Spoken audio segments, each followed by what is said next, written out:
built a school from the ground up. This is the BBC World Service, the world's radio station.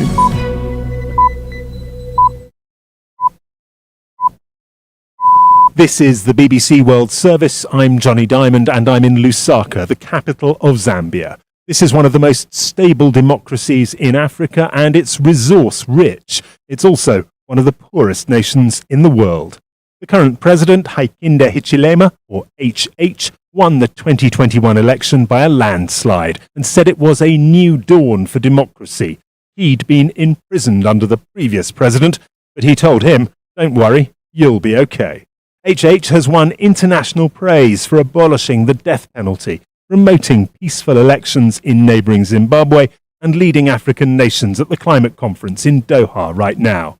But at home, the government faces a debt crisis, sharply rising food prices, and accusations it's leading a conspiracy to destroy the opposition. Join us for World Questions when Zambians will put their politicians on the spot after the BBC World Service News.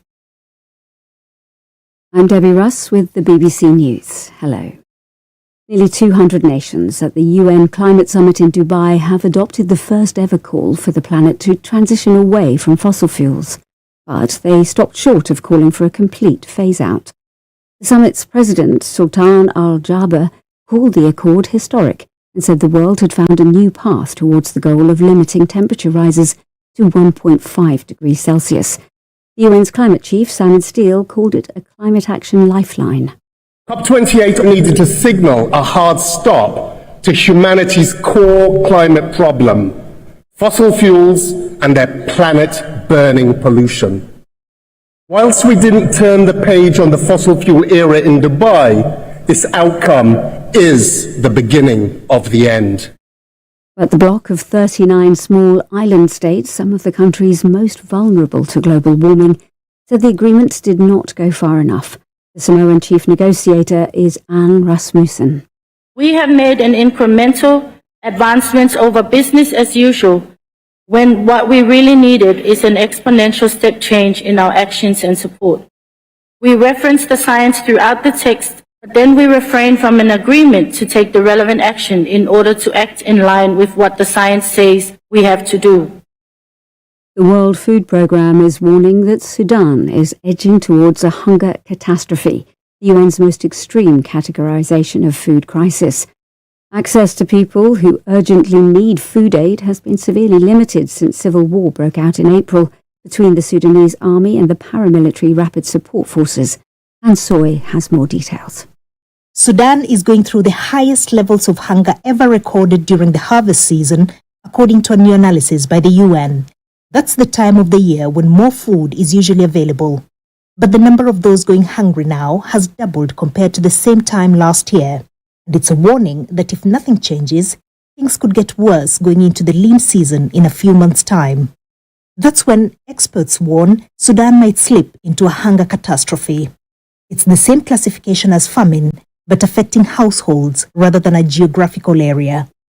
Police in the Indian capital, Delhi, have detained 2 protesters after they jumped into the chamber of the lower house of Parliament while it was in session.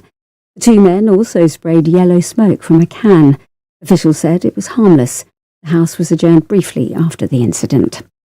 The Israeli army says it's carried out more than 250 strikes in Gaza over the past 24 hours. Palestinian health officials say that at least another 50 people have been killed. The Israeli military says 9 of its soldiers were killed in one incident on Tuesday. You're listening to the World News from the BBC. Ukrainian regions of Kiev and Odessa have come under Russian missile and drone attacks overnight. Ukraine's air defense said it had shot down 10 missiles targeting the capital. More than 50 people were reported injured by falling debris. A court in Thailand has sentenced an MP from the Progressive Move Forward Party to 6 years in jail for insulting the monarchy. Rushanok Shi was found guilty over 2 social media posts that criticised the kingdom's handling of the COVID pandemic in 2021. She may lose her seat in Parliament if denied bail. Move Forward won this year's election but was blocked from forming a government by the Conservative Senate. Top executives at one of China's biggest property developers, Country Garden, have again had their salaries reduced as the company continues to struggle with massive debts. It's part of a wider crisis in the Chinese property market, as our Asia business correspondent Nick Marsh reports. It's the third time in 2 years that Country Garden executives have had their pay reduced. In that time, the salary of chief executive, Mo Bin, has dropped from $2.1 million a year to just $16,000. It's a drop in the ocean compared to the $186 billion of debt that the company is currently facing, but it's a sign of how bad things are in China's property market more broadly. It's become a major political headache for Beijing, as many people in China typically invest their life savings in property. The award-winning American actor Andre Braugher has died after a short illness. He was 61. He was best known for playing police officers in shows like Brooklyn Nine-Nine and Homicide: Life on the Streets. His fellow star Terry Crews paid tribute to what he said was an irreplaceable talent. Braugher won 2 Emmy Awards during his career. BBC News.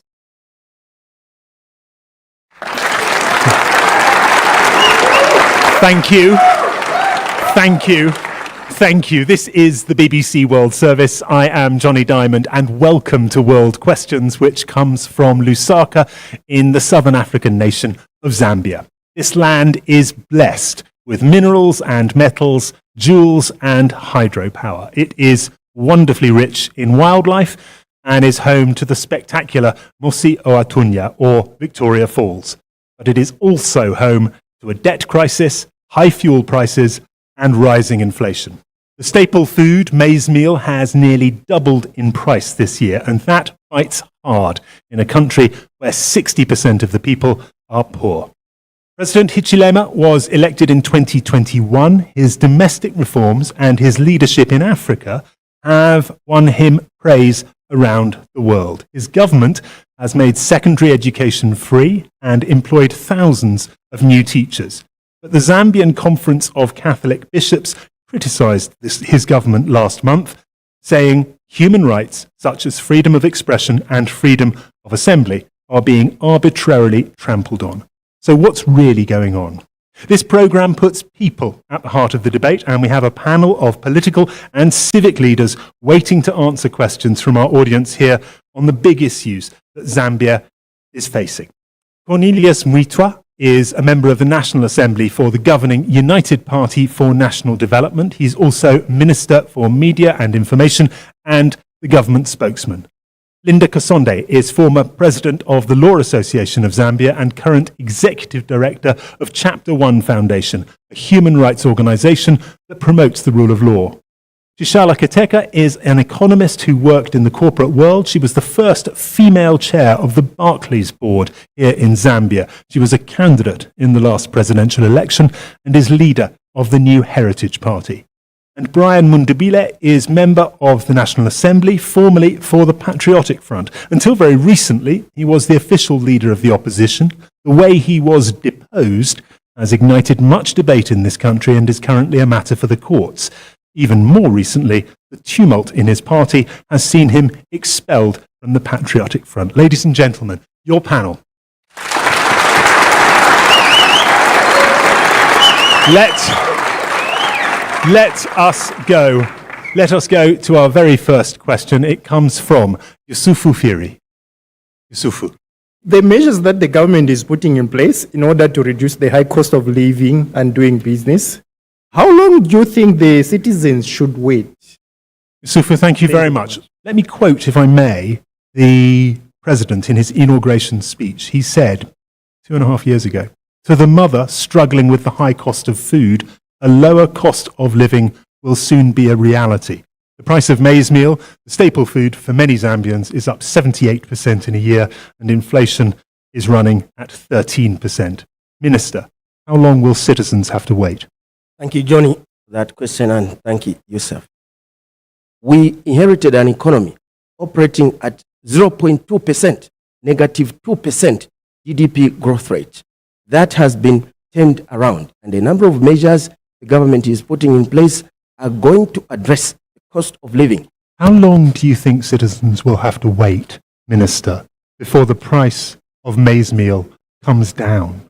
In 2021, when we formed government, fertilizer was at 1,200 per ton, US dollars. Today it is 870 US dollars per ton. That informs a reduced cost of production, which informs the cost of producing the staple food. So it will be quite hypocritical for me to come here and say, wait for 1 year. This is work in progress. We are beginning fundamentally to address the cost of production, which should inform the cost of living. Okay, thank you very much. Jishala Kateka, as well as being a politician, you are an economist. What do you blame the current situation on? I think the UPND did inherit a very difficult situation. When they came in, inflation was at about 23%. And what the government did is they actually, stopped payment of suppliers to government. Inflation did come down because people just didn't have that spending power. However, government is the largest off-taker of services and goods. And when you stop those payments, it means that they have sucked money out of the economy, which is already on its knees. The exchange rate is galloping. I mean, it's just gone wild. And the kwacha has fallen in value. Yes, the currency, the hasn't exchange. it? Yeah. So we import a lot of things, and we don't have enough dollars, so it is said, to enable the exchange rate to be controlled. Government does not seem to know what to do or how to control this, and that affects a lot of our prices. We have been saying for the last 2 years, and by we, I mean our party, is we do make dollars. We export a lot of minerals. However, when the mining companies export the minerals, they sell them on the London Metal Exchange and they keep their dollars out there. If you compelled those companies to bring the dollars here, we would have enough dollars. And we will return later in the programme to this issue of the rights of owning minerals and metals here in Zambia. Can I go to Brian Mundubile of the opposition? The word from the minister was they inherited such towering debts from your government that they had little choice. And that's why the cost of living is shooting up. Yes, thank you. Thank you very much. I think the starting point was the measures government is implementing. How long will it take? Due to the bad policies that the government undertook, this firstly resulted in the high exchange rates. You know very well that our highest forex earner is mining. When government decided to make mineral royalty tax deductible, there was a huge loss to government. And you can imagine that that particular measure was in exchange with a promissory note that the mining sector was going to ramp up production in the next 10 years up to 3 million tons. Now we are 2 years down the line. Production in the mining sector is actually going down. Now the high exchange rate has an impact on the cost of fuel. And the cost of fuel actually makes everything else expensive. Yes, we left a high debt, but it's also true that we left a lot of stock in terms of maize in all our shades across the country. And due to the poor decisions, where government decided to export the maize that were left in these shades, it has resulted in the high cost of the staple food. Okay. Thank you very much. Linda Kasonde. I think that the previous government essentially put us in this place. But it's now up to the new government to put in place policies that not only support the poor, but also resolve the debt crisis that we're facing. The previous time when we were heavily indebted under the Chiluba government, the cost of living soared and many people were unemployed. But what that government did successfully was to communicate to the people the depth of the problem we were in. The term he used, in fact, was that we were told to tighten our belts. And we were guided through the process. There was communication, and that allowed people to manage their expectations. And that, I'm afraid, is not being successfully done by this government. Okay, thank you very much indeed. I want to come back to our questioner, if I could. Yusufu, you talk about the cost of living crisis. Presumably you feel it yourself. Yeah, currently things are not going good. Things are not good. No, they are not okay. I'm in business. I'm an employee as well. The dollar compared to kwacha is skyrocketing each and every day. So if you are ordering things, let's say outside country, mostly that's what we're doing, most of us businessmen in Zambia. So the moment you sell today, and then you're waiting for another month for someone to pay you, meaning that all your profit has gone. So it's true what Madam Linda Kasonda said, that the government should guide us, should tell us what measures they are putting in place. Thank you very much indeed. Thank you. I want to go on to our second question, if I could. It comes from Miles Musukuma. Hello. For the past 2 years that the UPND government has been in power, we have seen weekly arrests, especially this year, that have been happening to those that criticize the government and especially opposition political parties. Why is the government against civil rights, such as peaceful protests, peaceful marching, holding rallies, and freedom of speech? Thanks very much, Miles. Brian Mundabile from the opposition. Is it your experience about weekly arrests of opposition parties and problems with holding protests? Yes, indeed. It's more like a full-time job. I'm in and out of police stations, signing bail and bond for our members that have been arrested. What we're experiencing as a country is a diminishing democratic space. You are no longer free to express yourself in this democratic dispensation. Now, we have a government in power today that is intolerant to divergent views. And many of our members are today charged with all manner of offenses merely for expressing divergent views. We have a despotic government in power. Members of parliament are under siege to a point where even the privileges they enjoy within the precincts of parliament are no longer there. We have members of parliament present in this hall today, where police come to try and arrest them within the precincts of parliament, and merely for expressing divergent views. Thank you very much. Linda Kasonde, you run a foundation that promotes human rights. I think it's fair to say that the previous government did exhibit many of the things we're seeing today in terms of restricting freedom of speech, freedom of assembly.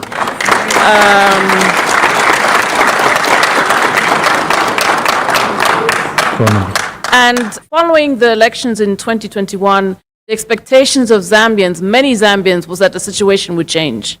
Now, we did see a widening of the civic space. People felt a bit more free to express themselves. But soon we started seeing troubling trends. Opposition political parties prevented from protesting. And then, as mentioned, the arrests of not just political party opponents, but also civilians who seem to be being arrested for example, calling into a radio station to talk about the high cost of living. We've seen people arrested for sedition, hate speech, and we haven't yet even hit the election cycle. I want to hear from the audience here in a moment. I want to have the panel have their say first of all. Chishala Kateka. The PF, the previous government, was removed because of certain excesses. But what is very perplexing is why this government would actually take the route that they are taking. We've experienced it ourselves as New Heritage Party. We were going to have a peaceful protest, and they picked up our members and locked them up for 3 days, and they wouldn't lock me up. I said, please take me and not my members. I said, Madam, you are not here. So it's very noble of you. Yes, yes. But so we have seen a lot of this happening.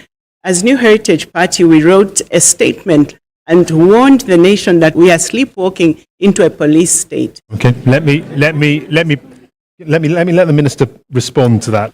Thank you very much. And I must indicate at the outset that the government is not against civic rights enjoyment. That is a position of government.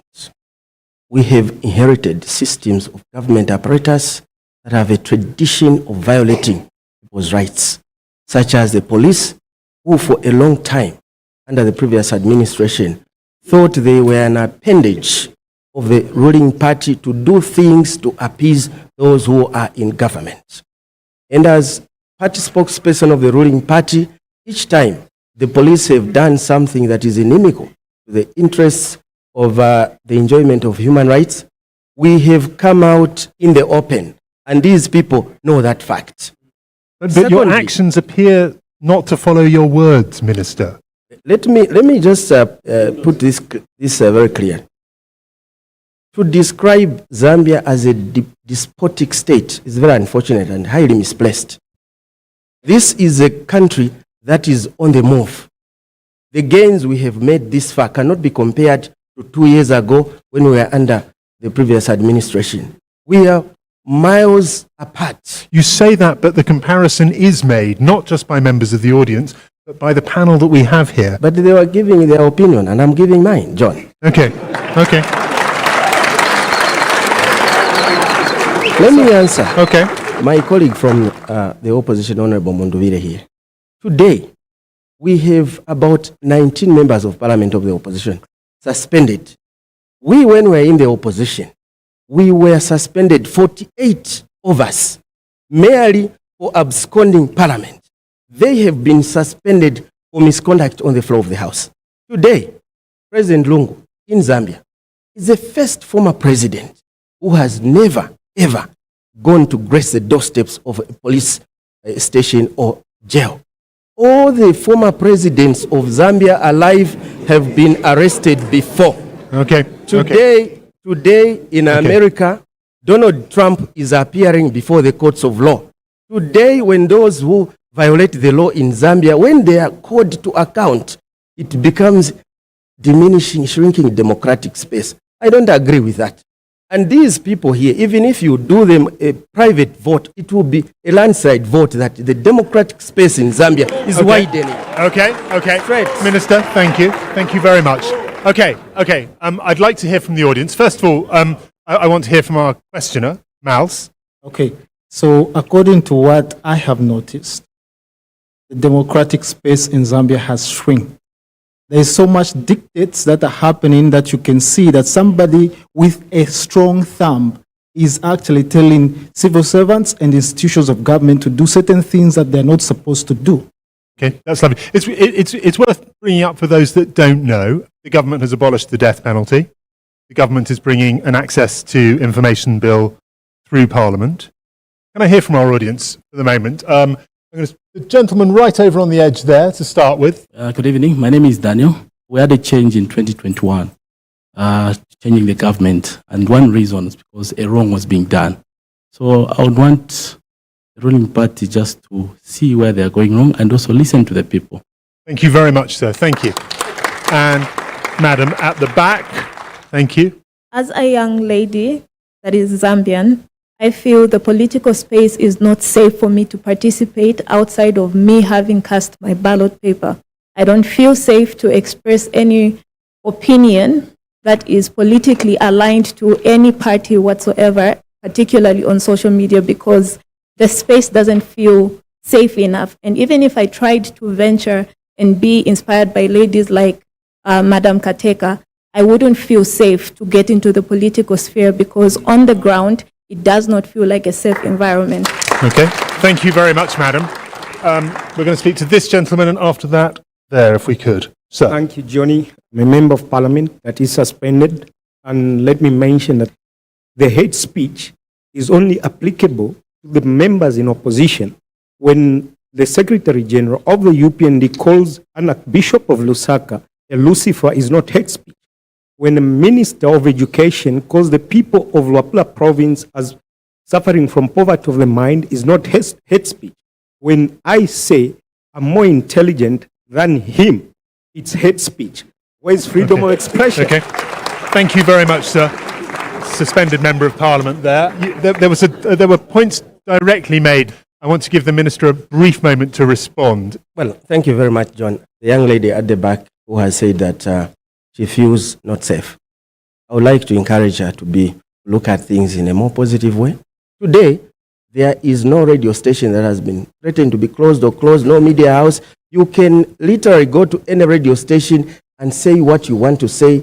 Previously, I would have refused to come here if I were a member of the opposition, because thugs of the ruling party would come and disrupt this the way they did at Intercontinental Hotel. Okay. So, when you say it is not safe, I think let's not say things because this is a BBC debate. Let's be realistic about the situation on the ground. The situation is improving. There is much more work to be done by all of us. Okay. Thank you very much indeed. I'm going to move on. I appreciate there are hands up in the audience. There's lots of passion on this one. I'm going to move on to the next question, and it comes from Kombe Kasansa. Kombe. Good evening. If you were to introduce a new constitution, what would be the key aspects that you would change? Thank you very much, Kombe. Can I start with Linda Kasonde?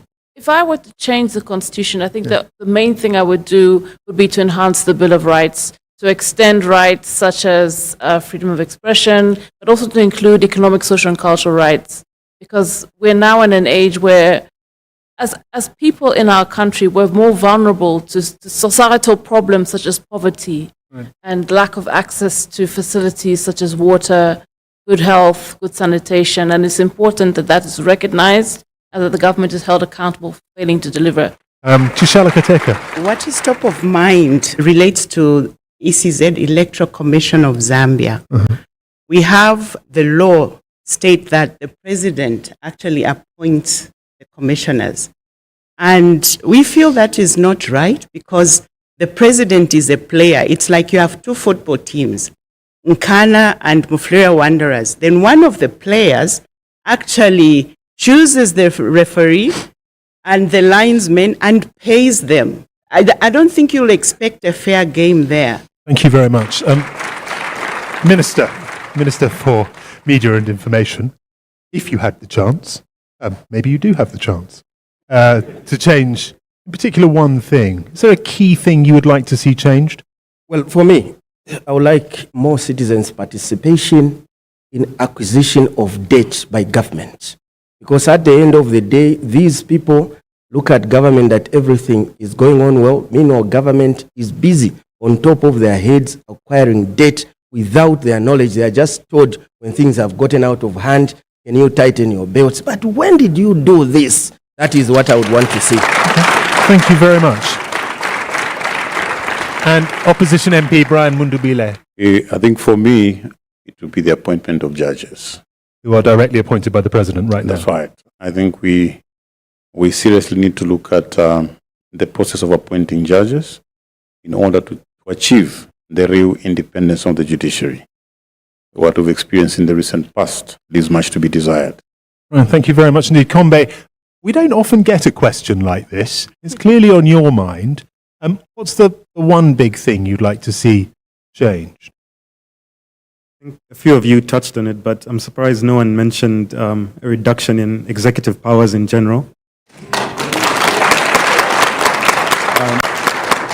I think it would be amazing if we could see a president who comes in and just says, I'm going to give up some of my powers, whether it's appointing judges, being able to change the civil service the way they are able to change it currently. And it would just be amazing to see some decentralization of where they're able to elect ministers of provinces, which we're not able to do at the moment. Kombe, thank you very, very much indeed. And thank you to all of our panel for their ideas. We're going to pause there for the news. We'll be back with our Zambia panel for more BBC World Questions very soon.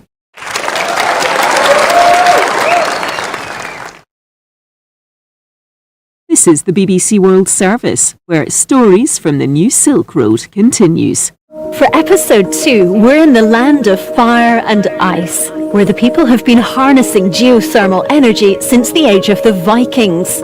Today, the technology behind geothermal power generation is one of Iceland's most successful exports to China. China is, in my mind, much more advanced than, for example, most countries in Europe. This, along with a free trade agreement and a joint Arctic scientific research facility, means Iceland and China have developed a close relationship. But who is set to benefit most? I can't quite get through the feeling of unease a little bit. what will follow? Some people have reservations. We shouldn't be afraid of collaboration. Stories from the New Silk Road, Iceland. Tuesday at 9:30 and 20 GMT. Or listen now wherever you get your podcasts. This is the BBC World Service. I'm Johnny Diamond, and you're listening to World Questions from Lusaka, the capital of Zambia. So far, we have discussed the rising cost of food, political rights, and in a country which has recently taken its successful women's football team, the Copper Queens, very much to heart. Next, we'll be asking what, if anything, it means for the rights of women. Join us for more World Questions straight after the BBC World Service news. BBC News with Debbie Russ. Delegates at the UN Climate Summit in Dubai have agreed a deal that, for the first time, urges countries to move away from fossil fuels, but they've stopped short of calling for them to be phased out. US climate envoy John Kerry said it sent stronger messages than ever before on the need to limit temperature rises. Brazil's environment minister said it was crucial that wealthy countries gave developing nations the means to move away from fossil fuels. The UN's Food Agency says Sudan has the highest level of hunger ever recorded during the harvest season. It said Sudan was edging towards a hunger catastrophe after war broke out between two factions of the security forces. Two men who jumped into the lower house of the Indian Parliament and let off gas canisters have been detained by police. It comes on the 22nd anniversary of an assault on the complex by Pakistan-based militants. The Israeli military says it's carried out more than 250 strikes in Gaza over the past day. Palestinian health officials say that at least another 50 people have been killed. A court in Thailand has sentenced a lawmaker from the Progressive Move Forward party to 6 years in jail for insulting the monarchy. Rukchanok Sinor was found guilty after criticising the kingdom's handling of the COVID pandemic. More than 50 people have been wounded by falling debris in the latest Russian missile attack on the Ukrainian capital, Kyiv. Civilian infrastructure was damaged in a drone attack on the Odessa region. The new Polish coalition government has been sworn in. It's led by Donald Tusk, a former European Council president who's promised to improve relations with the European Union. The award-winning American actor Andre Braugher has died after a brief illness. He was 61. That's the latest BBC News. Hello, I'm Johnny Diamond, and this is the BBC World Service. You're listening to World Questions in Zambia, debating the future of this southern African country. Our audience here has been putting questions to our panel and giving their opinions too. Before we hear from our next questioner, let me briefly reintroduce our panel. Brian Mundabile, MP, is a member of the National Assembly for the Patriotic Front. Chishala Kateka is an economist and leader of the New Heritage Party. Linda Kasonde is a former president of the Law Association of Zambia and an advocate for human rights. And Cornelius Mwitwa, MP, is a minister for media and information and the government spokesperson. Let's go straight to our next question. It comes from Cleopatra Chisala Nachilima. Cleopatra. Thank you very much. Good evening, leadership. My question is, the Western world has been milking Africa of its resources for centuries, and this is now like a modern slavery that we are in. How do we, as Africans, come out of this modern slavery? Cleopatra, thank you very much indeed. Chishala Kateka, economist and politician. One of the things that we need to realize is that our leaders become complicit to these things. There is no way that the Westerners would come and take what rightfully belongs to us if we were not complicit to the whole thing. Our leaders need to take a stand and decide that they're going to keep the wealth of the nation for Africans or for Zambians. We think that everything needs to happen the way it has always happened. When you look at our mining sector, for example, they've been mining since before independence, and we still have the same model of mining that we had in 1924. And we don't seem to realize that the wealth that is down there actually belongs to Zambia. Now, our policy, our mining policy is such that when they come and they get an exploration license, they pay a little bit. Then they get the mining license for copper. And then we give them everything that is down there. And you know that down there you'll find copper, cobalt, emeralds, and what, but we give them everything. When you say them, you mean foreign mining companies, often Western ones? Yes, the mining houses. We give them everything. What is happening now is that they take so much that people now start to say, wow. Can I just give one example? Very briefly, if you would. Very Charlotte. brief, Thank you very brief. So if you look at this table here, this is the emerald area in Kitwe. On top of these emeralds are the poorest people in this. They are so poor. And then underneath is some of the greatest wealth in the world. When they get this wealth and sell it, these guys don't get anything at all. We need to do things differently so that these people here benefit as well. Okay, thank you very much indeed. Cornelius Mutwa, Minister for Communications and Media. How does Africa get out of what Cleopatra calls modern slavery? This is not modern slavery. We as a people have now reached the age at which we must stop blaming others for our own problems. Zambia this year celebrated 59 years of independence, next year 60 years. Why should we still be blaming others for the decisions that we make? So, we now do have in place a president who is magnanimous and is engaging global leaders to ensure that Zambia gets its fair share. Last week, he was in Berlin, where he spoke about Zambia's wealth and attracting foreign direct investment by emphasizing joint ventures.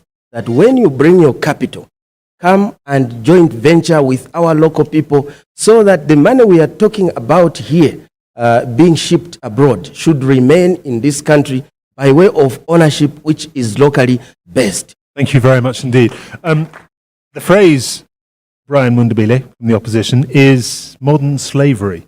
And how does Africa get out of it? The starting point should be the law. We need to introduce a law that compels political parties to disclose their source of funding. You have neo-corruption, new corruption. Yeah. The corruption to do with the mining sector. Hi guys, this is your friend Uruj from SendWave. SendWave is a money transfer app that is used by people all over the world to send money to their loved ones in Africa. With SendWave, you can send money to Ghana, Nigeria, Kenya, Uganda, and Tanzania. And the best part is, SendWave is absolutely commission-free. Our exchange rates are excellent. You can see for yourself by checking them out on our website. So how do you use SendWave? SendWave is an app that you can download onto your phone from the App Store or Google Play Store. The app is free to download. After downloading it, just open the app and enter your name, email, and phone number. That's it. You're good to go. Make sure you use the promo code SR. S for Star, R for Radio. This promo code will give you £5 free credit to send to Africa on your first transaction. Your money will be delivered to your recipient within seconds. Feel free to call me on 0749 7377 647 at any time. I'll be happy to tell you all about SendWave and help you in any way I can. Remember to use the promo code SR for £5 free credit. Medase. Hi everyone, it's your girl BB Clement, the author of How to Go From Employee to Entrepreneur and the host of your weekly business show, BB Means Business, the show where we discuss everything you ever wanted to know about business but you were afraid to ask. How do I start my business? How do I raise the finance? How do I grow my business? Where am I going to find my customers? Join me every Tuesday at 1:30 p.m. on Starr Radio UK to get all the information and tips that you need to become a successful entrepreneur and become financially free. Remember, don't let life dictate to you. Rather, put your signature on life.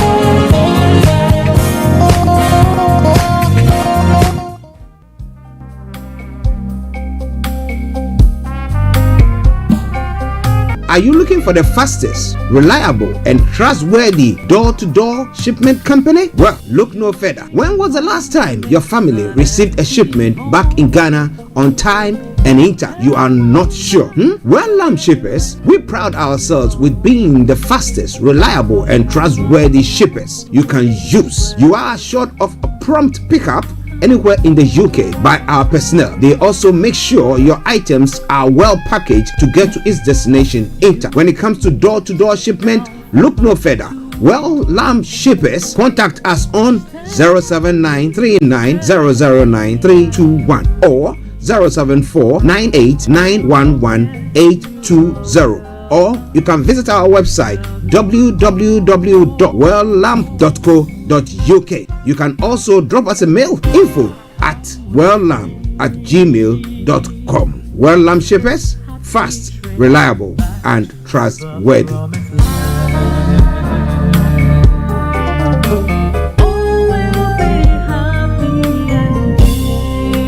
Hi there. Are you dreaming of owning your own house in Ghana? Then you will need a well-documented piece of land that is free from troubles. I highly recommend My Africa Property for any size of land that you will need. With My Africa Property, lands are available in Pram, Sopoli, Tohenia, Ogome, Dodova, Winneba, and many other locations at affordable prices. These locations are about an hour away from the airport, only 35 minutes from the motorway, 10 minutes drive from Central University College, 10 minutes drive to the beach, and close to Pram Senior High School and Ghana Men's Soccer Center of Excellence. For more details, visit our website www.myafricaproperty.com or call our UK office on 0208 123 2523. For our US and Canada offices, call us on +1 585 184 994145.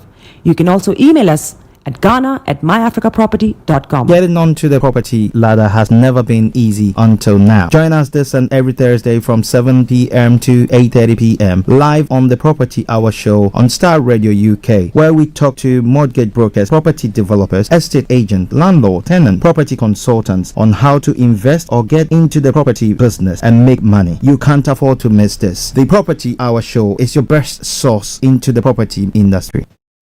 Tune in to On Point here on Starr Radio UK with Empress Regina every Monday at 5 p.m. GMT. Looking forward to your company. Hi guys, this is your friend Uruj from SendWave. SendWave is a money transfer app that is used by people all over the world to send money to their loved ones in Africa. With SendWave, you can send money to Ghana, Nigeria, Kenya, Uganda, and Tanzania. And the best part is, SendWave is absolutely commission free. Our exchange rates are excellent. You can see for yourself by checking them out on our website. So how do you use SendWave? SendWave is an app that you can download onto your phone from the App Store or Google Play Store. The app is free to download. After downloading it, just open the app and enter your name, email, and phone number. That's it. You're good to go. Make sure you use the promo code SR. S for Star, R for Radio. This promo code will give you £5 free credit to send to Africa on your first transaction. Your money will be delivered to your recipient within seconds. Feel free to call me on 0749 7377 647 at any time. I'll be happy to tell you all about SendWave and help you in any way I can. Remember to use the promo code SR for £5 free credit. Medasse. Hi everyone, it's your girl BB Clement, the author of How to Go From Employee to Entrepreneur and the host of your weekly business show, BB Means Business, the show where we discuss everything you ever wanted to know about business but you were afraid to ask. How do I start my business? How do I raise the finance? How do I grow my business? Where am I going to find my customers?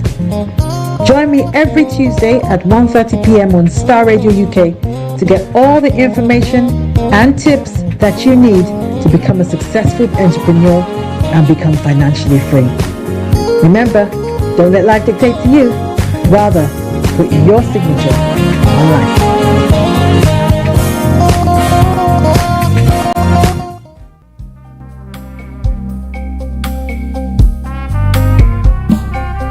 Are you looking for the fastest, reliable, and trustworthy door-to-door shipment company? Well, look no further. When was the last time your family received a shipment back in Ghana on time and intact? You are not sure?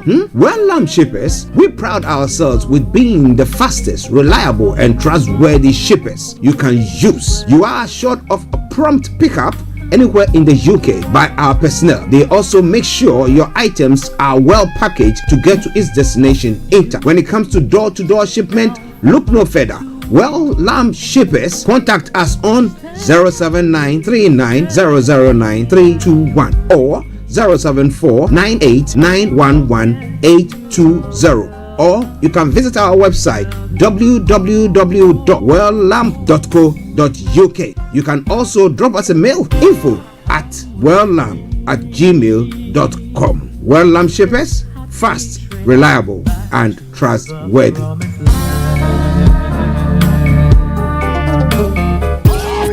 The best radio show. Broadcasting worldwide, online 24/7. In your car, At work, at home, on your This is smartphone. Starr Radio UK. Turn it up. Are you ready to turn it up? 10, 9, 8, 7, 6, 5, 4, 3, 2, 1. Though your heart is aching, smile even though it's breaking.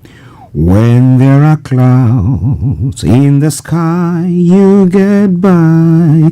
If you smile through your fear and sorrow, smile and maybe tomorrow you find that life is still worthwhile if you just smile. Hey, this is Archie, and you are listening to Starr Radio UK and the Morning Show.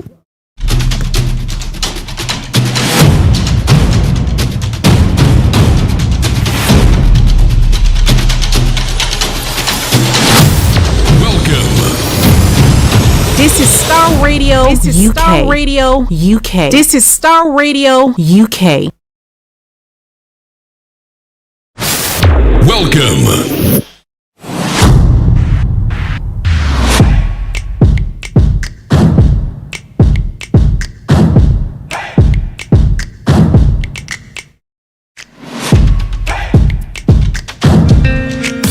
Broadcasting worldwide, online 24/7. Enlighten your day with Starr Radio. My heartbeat.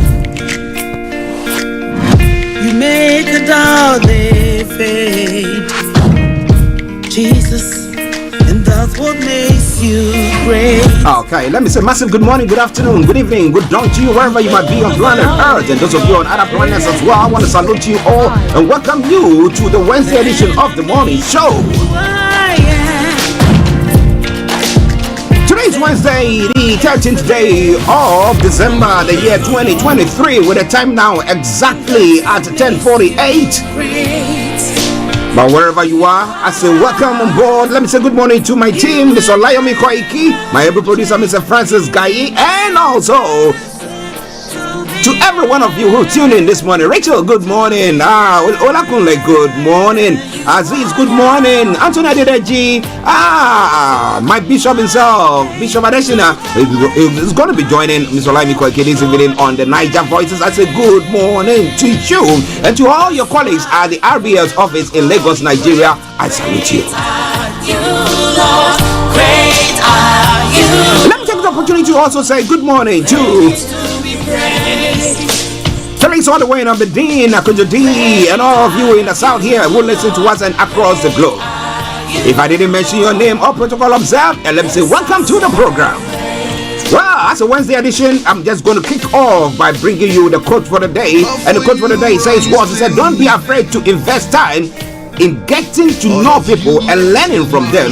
You won't regret the results. So if you know how to relate with me, knowing me and how to relate with me, it makes things easy. And that was one of the discussions that we're having behind the scenes, myself and my able producer. But I thank God that I know you who is listening to me, and I love you to bits. Yes, that is the case. I'm moving on straight to the weather front. Well, we were in the studio, and when we stepped out of the studio, we could see that it was a bit dark there. And my producer was saying, well, is it going to rain again? But let me tell you what is going to happen today here in London and the southeast of England. Well, today we'll see a dull and damp day with showery rain drifting in on moderate northerly winds as well. Showers will tend to become more isolated towards the evening, but staying largely cloudy and breezy. Now this evening will remain generally cloudy with a chance of the odd light shower lingering in places overnight. Cloud will tend to recede eastwards, allowing for some clear spells in the early hours as well. It is Starr Radio UK. When it comes to the temperature, top of the temperature is going to be 9 degrees, and the lowest is going to be 3 degrees. UV level is going to be low, pollution is low. Sunset is going to be at 15:51, and sunrise for tomorrow morning 07:58 hours. Moving on straight to and that's what makes you great. Hold the world in your the travel update, and I'll put it this way: keep your eyes on the roads, keep your eyes on the roads as you keep it navigated. I promise our boss. So on the travel this morning, Central and Victoria lines, that's on the underground. I've got minor delays. The other side, all the others are running a good service. London Overground, DLR, the London traveling good service there as well. It's all coming your way from Starr Radio UK, your favorite African and Caribbean radio station in London.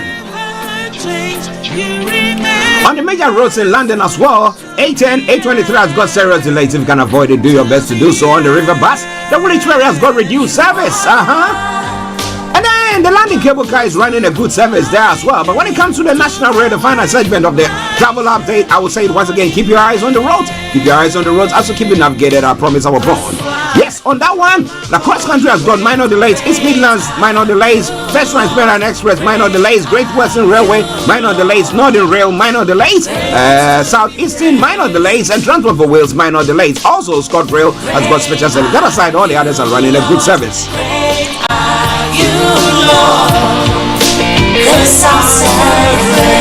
And that is why I would say good morning, good afternoon, good evening, good dawn to you wherever you might be on planet Earth. Enjoy your commute for today, but you know what? Continue to keep those eyes on the road.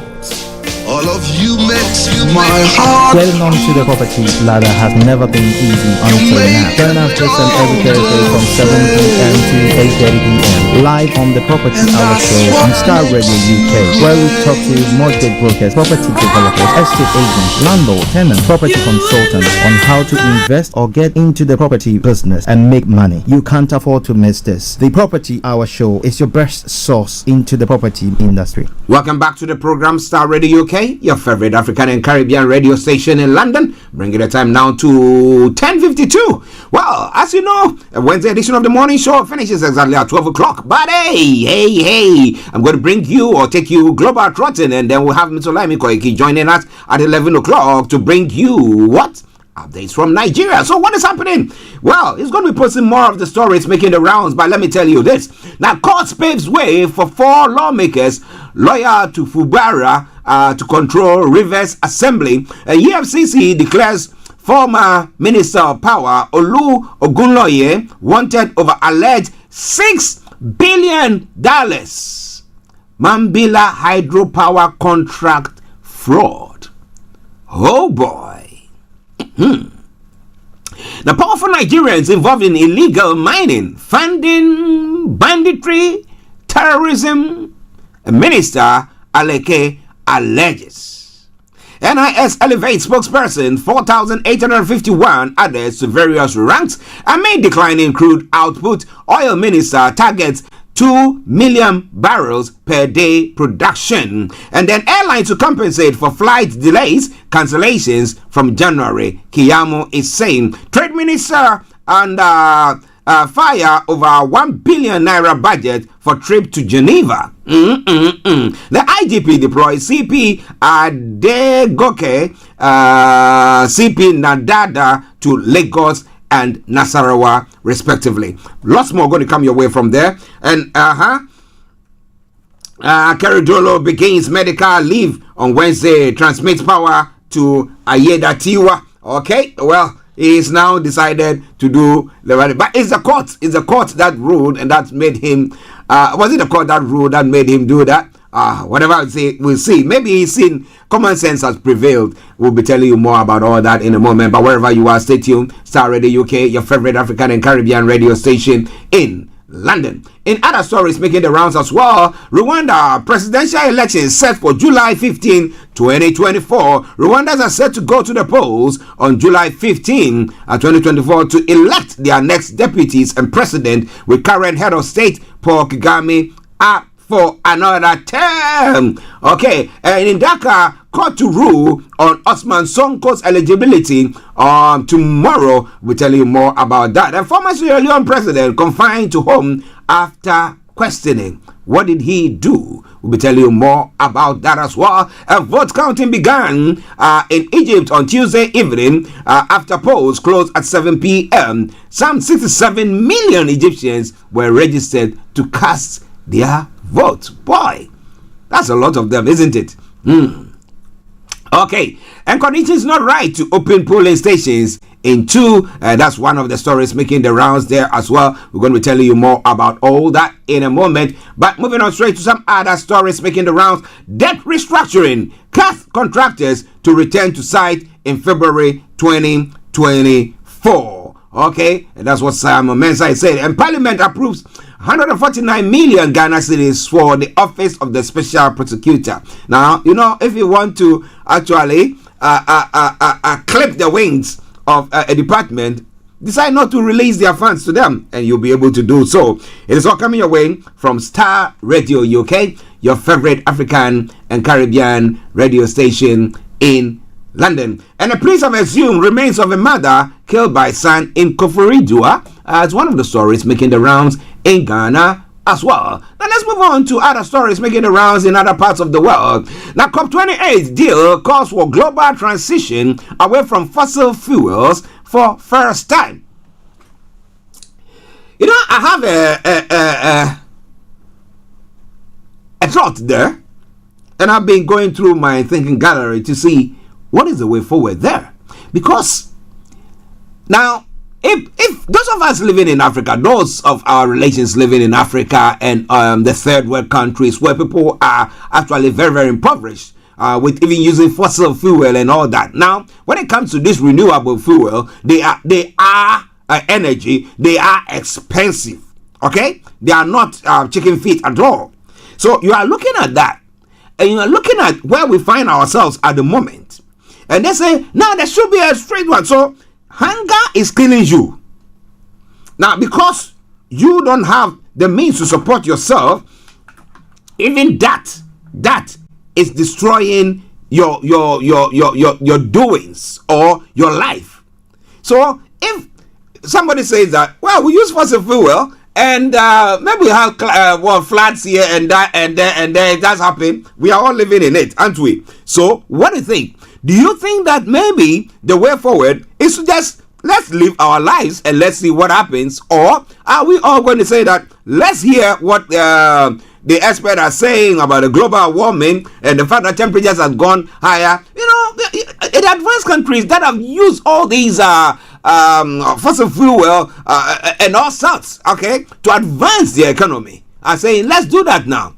Now, you have not started yours. You think that they have the money to be given to you? And even if they give you those monies to do that, does that go far enough? But well, you have our leaders who also be saying all sorts because they're going to be getting some deals and some money in their pocket. But lots more going to be coming away from there. It's all Starr Radio UK. Argentina begins shock therapy by devaluing their peso. And that's a first move by the new president. Entire MP convicted for posts insulting the monarchy. So you see, freedom is not free, you know. When I say democracy, you can't insult the monarchy because they didn't do the right thing. And intruder spray colored gas in India Parliament. Some of the stories making the rounds there as well. And final one, Brooklyn Nine-Nine star Andre Brugger dies age 61. Brugger often portrayed a groove policeman, but in roles both dramatic both dramatic and comedic. It's all coming away from Starr Radio UK. Here in the UK, Sunak sees of Tory revolt over Rwanda bill. But well, come January, when everything has to come back to Parliament, the question is, will he have a free hand to be able to do that, or will he be having a divided party to do so? That is the question, because those who are, so I call them moderate conservatives, are saying that, well, we think that it's okay the way it is. We don't have to go outside various the rule of law properly or human rights and all that. And the ones on the right, the far right, are saying that, look, we have to be intensify the whole thing. Make it stronger, more robust, so that we can get it. Now it's gone through. Yes, they managed to get I think 44 votes more. Okay, they won by 44 votes. But the question is, come next year, will he have enough to support him there? The MOD has fined after email blunder risks Afghan lives. A mass email revealed details of more than 200 people who the UK was trying to help flee the Taliban. Oh boy. Final one, Rastafarian soldier raised racism case against army. Great Pile Gray, an ex-guardsman, says a colleague doubted he was a soldier due to his appearance. Oh boy. Okay, so this is a lot more going to be coming your way. Let's take a music break. We'll be having Mr. Olayomi Koiki joining us in a moment. But this comes from where? Let's see. It is from Perez Music and it says Shida, Thanksgiving. Enjoy it and we'll have Mr. Olayomi Koiki.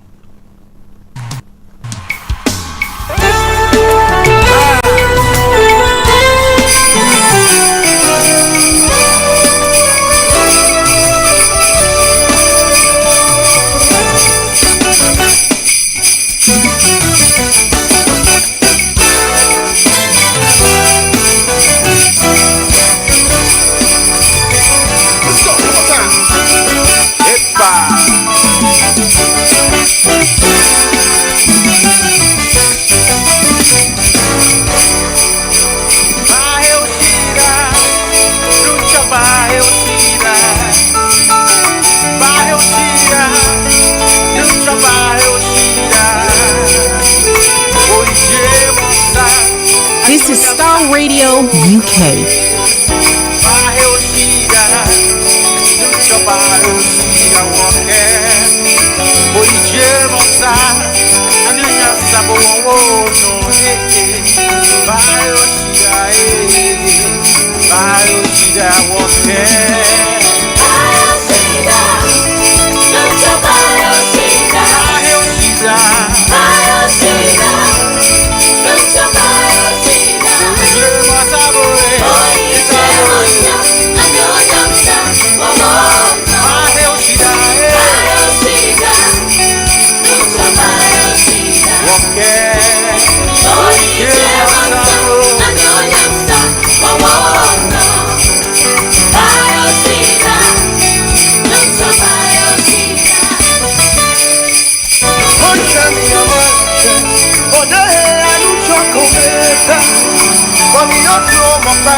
This is Starr Radio UK.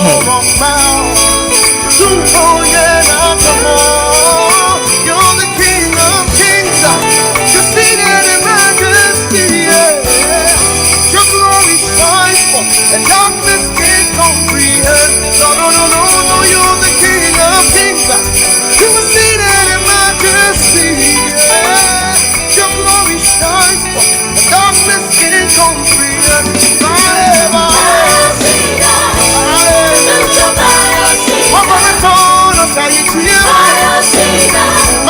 This is Starr Radio UK.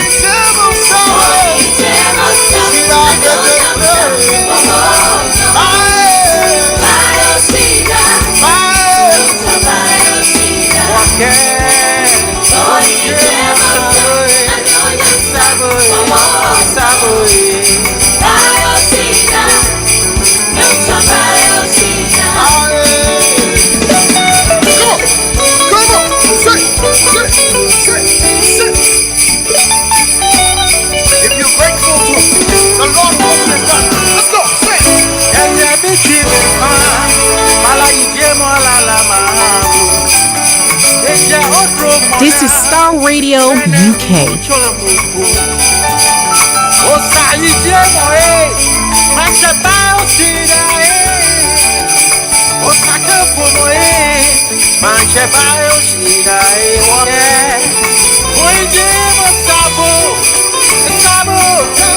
Are you ready to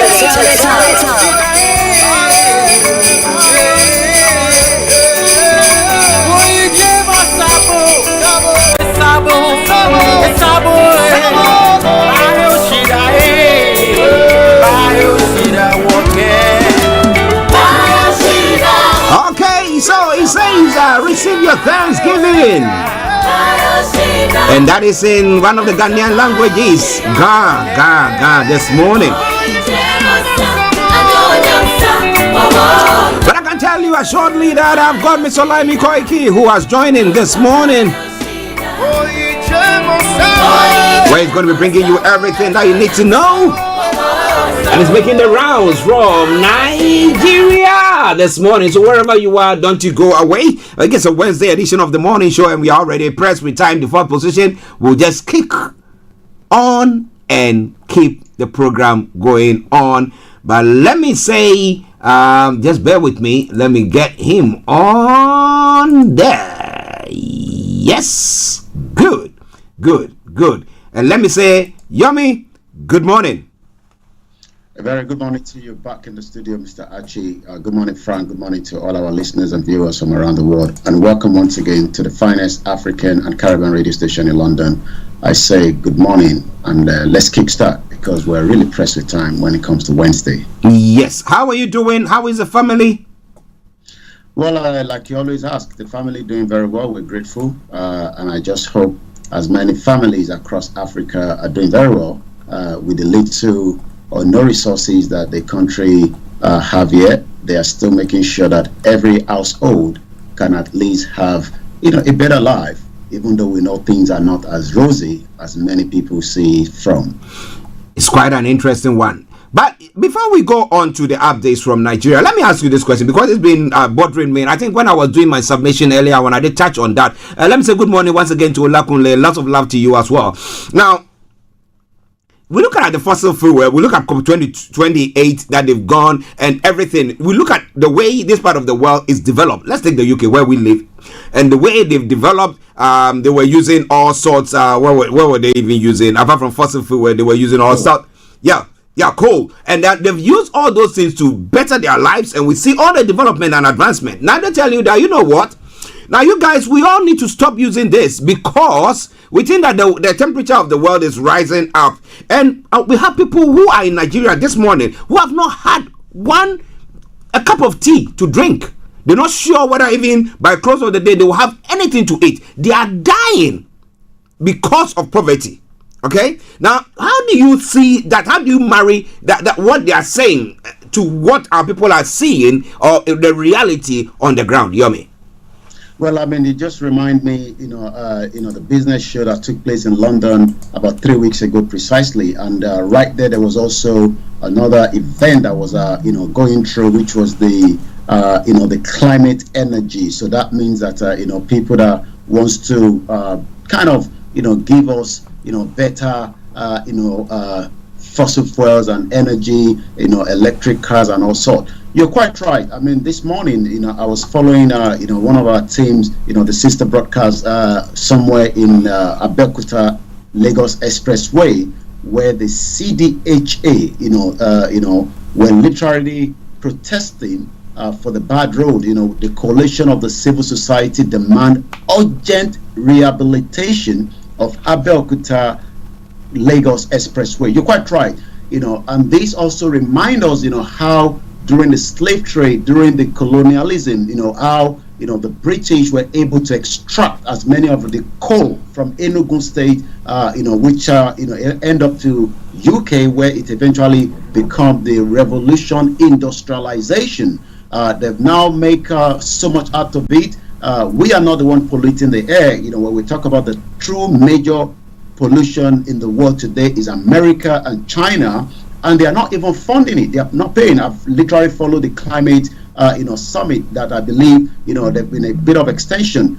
Many Nigerians and many Africans would disagree with the world today that we need to develop first before you can start telling us how and what we're going to use to make that development to the lives of our people that are suffering, even though we have what it takes. I'm telling you, we have what it takes. Osun State, as an example, has so much resources. And I'm going to link that now to one of our headlines, which Dele Alake says, and I quote, powerful Nigerians involved in illegal mining and terrorism. Who are the powerful Nigerians? It's not myself. It's not the basic man that is selling, tomatoes. It's not the one that is trying to struggle But what we've seen is that Osun State, as an example, has vast amount of gold, but we still end up going to Dubai, where almost $155 million was, the exchange between Nigeria in sending the gold to United Arab Emirates. The next one was Switzerland, which almost 12 million. The question then is, why have we not been able to industrialize the resources of the gold mining and allow people to travel down to Osun State rather than every one of us trying to go to Dubai, not just for holiday? Many of our mothers have turned it to the business venture to go there and buy the gold and bring it back home and then sell it off. Meanwhile, we are the ones where they are mining most of this gold from, and that is what Yomi is saying. So you ask yourself, our leaders, have they actually failed? That do we need to just get rid of all of them? Just get rid of them. Maybe the youth, we can do something better. What do you think? Let us hear from you. Listen to Starr Radio UK. Mr. Olayomi, Koiki in our North London studios. I'm actually here in the South studios, and we're bringing you updates from Nigeria. Well, on his shot behind you, you can see the president, and I said Akeredolu. Is it him? No, that's actually Akpabio. Akpabio. Is the rubber stamp Senate president. He had his birthday with private jet, flew to Akwa Ibom. And that was on Saturday. You could see the how these individuals care less in the midst of poverty. When it's time for them to go to the polls, our people will go and vote for them. These same people, they'll sit on our necks and break our necks, and we'll vote for them. But well, let's come to this this first story that pertaining to Akeredolu's who has now began medical leave. So what happened? What made him now decide, look, you know what, I want to stay out of my state, but I will receive this, and then now let the deputy take over? Yomi? It just shows the kind of politicians that we have, and many Nigerians are scared. I mean, we are outside the country, and we have the right, to say the way it is without, mixing words. These are selfish individuals. Akeredolu is as selfish to himself and selfish to those that brought him in as members of the political party where people voted him. He returned back after 3 months. Many of his citizens, cannot even have access to travel to the nearest hospital, which are very expensive. And I'll give an example. One of our team on the ground yesterday, I was quickly informed by another team that says that, there's something not right, with this young boy. And I reached out to him straight away, and he said, well, I've been feeling uncomfortable, but I've been using the the local apps. Well, and I said to him straight away, that is not what you should be using. You should have told us so that we can tell you to go to the hospital. To be honest with you, Mr. Archie, it literally cost me 11,000 naira, which is nothing to somebody like me outside the country. 11,000 naira is almost like a wages of someone in Nigeria. So that means that people can literally die. I reached out to him about early hours this morning. He has just completed his trip. He's back on his feet again, very, very fit. This is what Nigeria need. But Akeredolu, being a selfish individual, have now decided that he will do the needful and allow peace to reign in Ondo State, where he's now on his way back again, maybe to Germany, who knows, for his medical trip. Well, listeners, it's all coming away from Starr Radio UK. It is your favorite African and Caribbean radio station in London. Well, Akeredolu sees common sense now, and let's see what is happening. But it's another story. That is a court order recognized. No. Just a minute. I saw one that I did mention earlier, and I wanted to get that because link it with this one. Oh boy, it's a court ruling as well, but it's gone. So let's continue. Powerful Nigerians, we did talk about that earlier on. Now, so what is Adeleke? Is it Delalake? What is he going to do about that if he knows those people who he says are behind the scenes doing all sorts? Well, it seems that he might have a lot to do because he's the current, minister, from, state first, minister of solid mineral. We've talked about, illegal mining, and, when this article came out from him as he's trying to defend the 2024 budget, I am not surprised. Many Nigerians are probably not surprised. It is just that, again, we have seen a country where corruption is not just, biting. is destroying lives, is killing lives, and many of the resources that this blessed continent have not been used, for the fruitful of many. And when I say, the crude oil itself is just the increment of the devil, but again, it tells you that the mining, which Dele Alake said yesterday, that powerful Nigerians are involved in the illegal mining.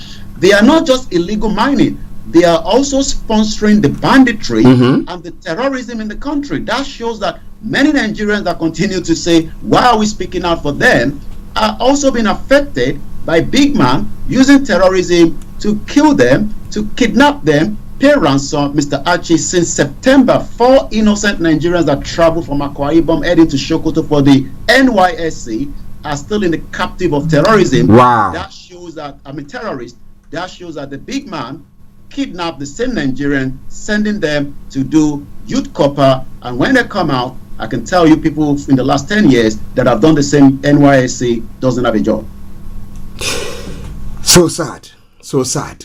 But interestingly, EFCC has declared former Minister of Power Olayomi wanted over alleged $6 billion Mabila hydro power contract. Yomi, who is this Olayomi, the former power minister? Is it a recent one from Buhari's time, or who is he? But I think, at some point they will have to probably round up all the ministers under the former president Muhammadu Buhari, probably even call them Buhari and Osibajo, so that we can know, what has happened during the, that 8 years. Remember that, the current administration have told us that the former president literally bankrupted almost every sector. The former minister of power, and still Dr. Olayomi, has been declared by the EFCC. You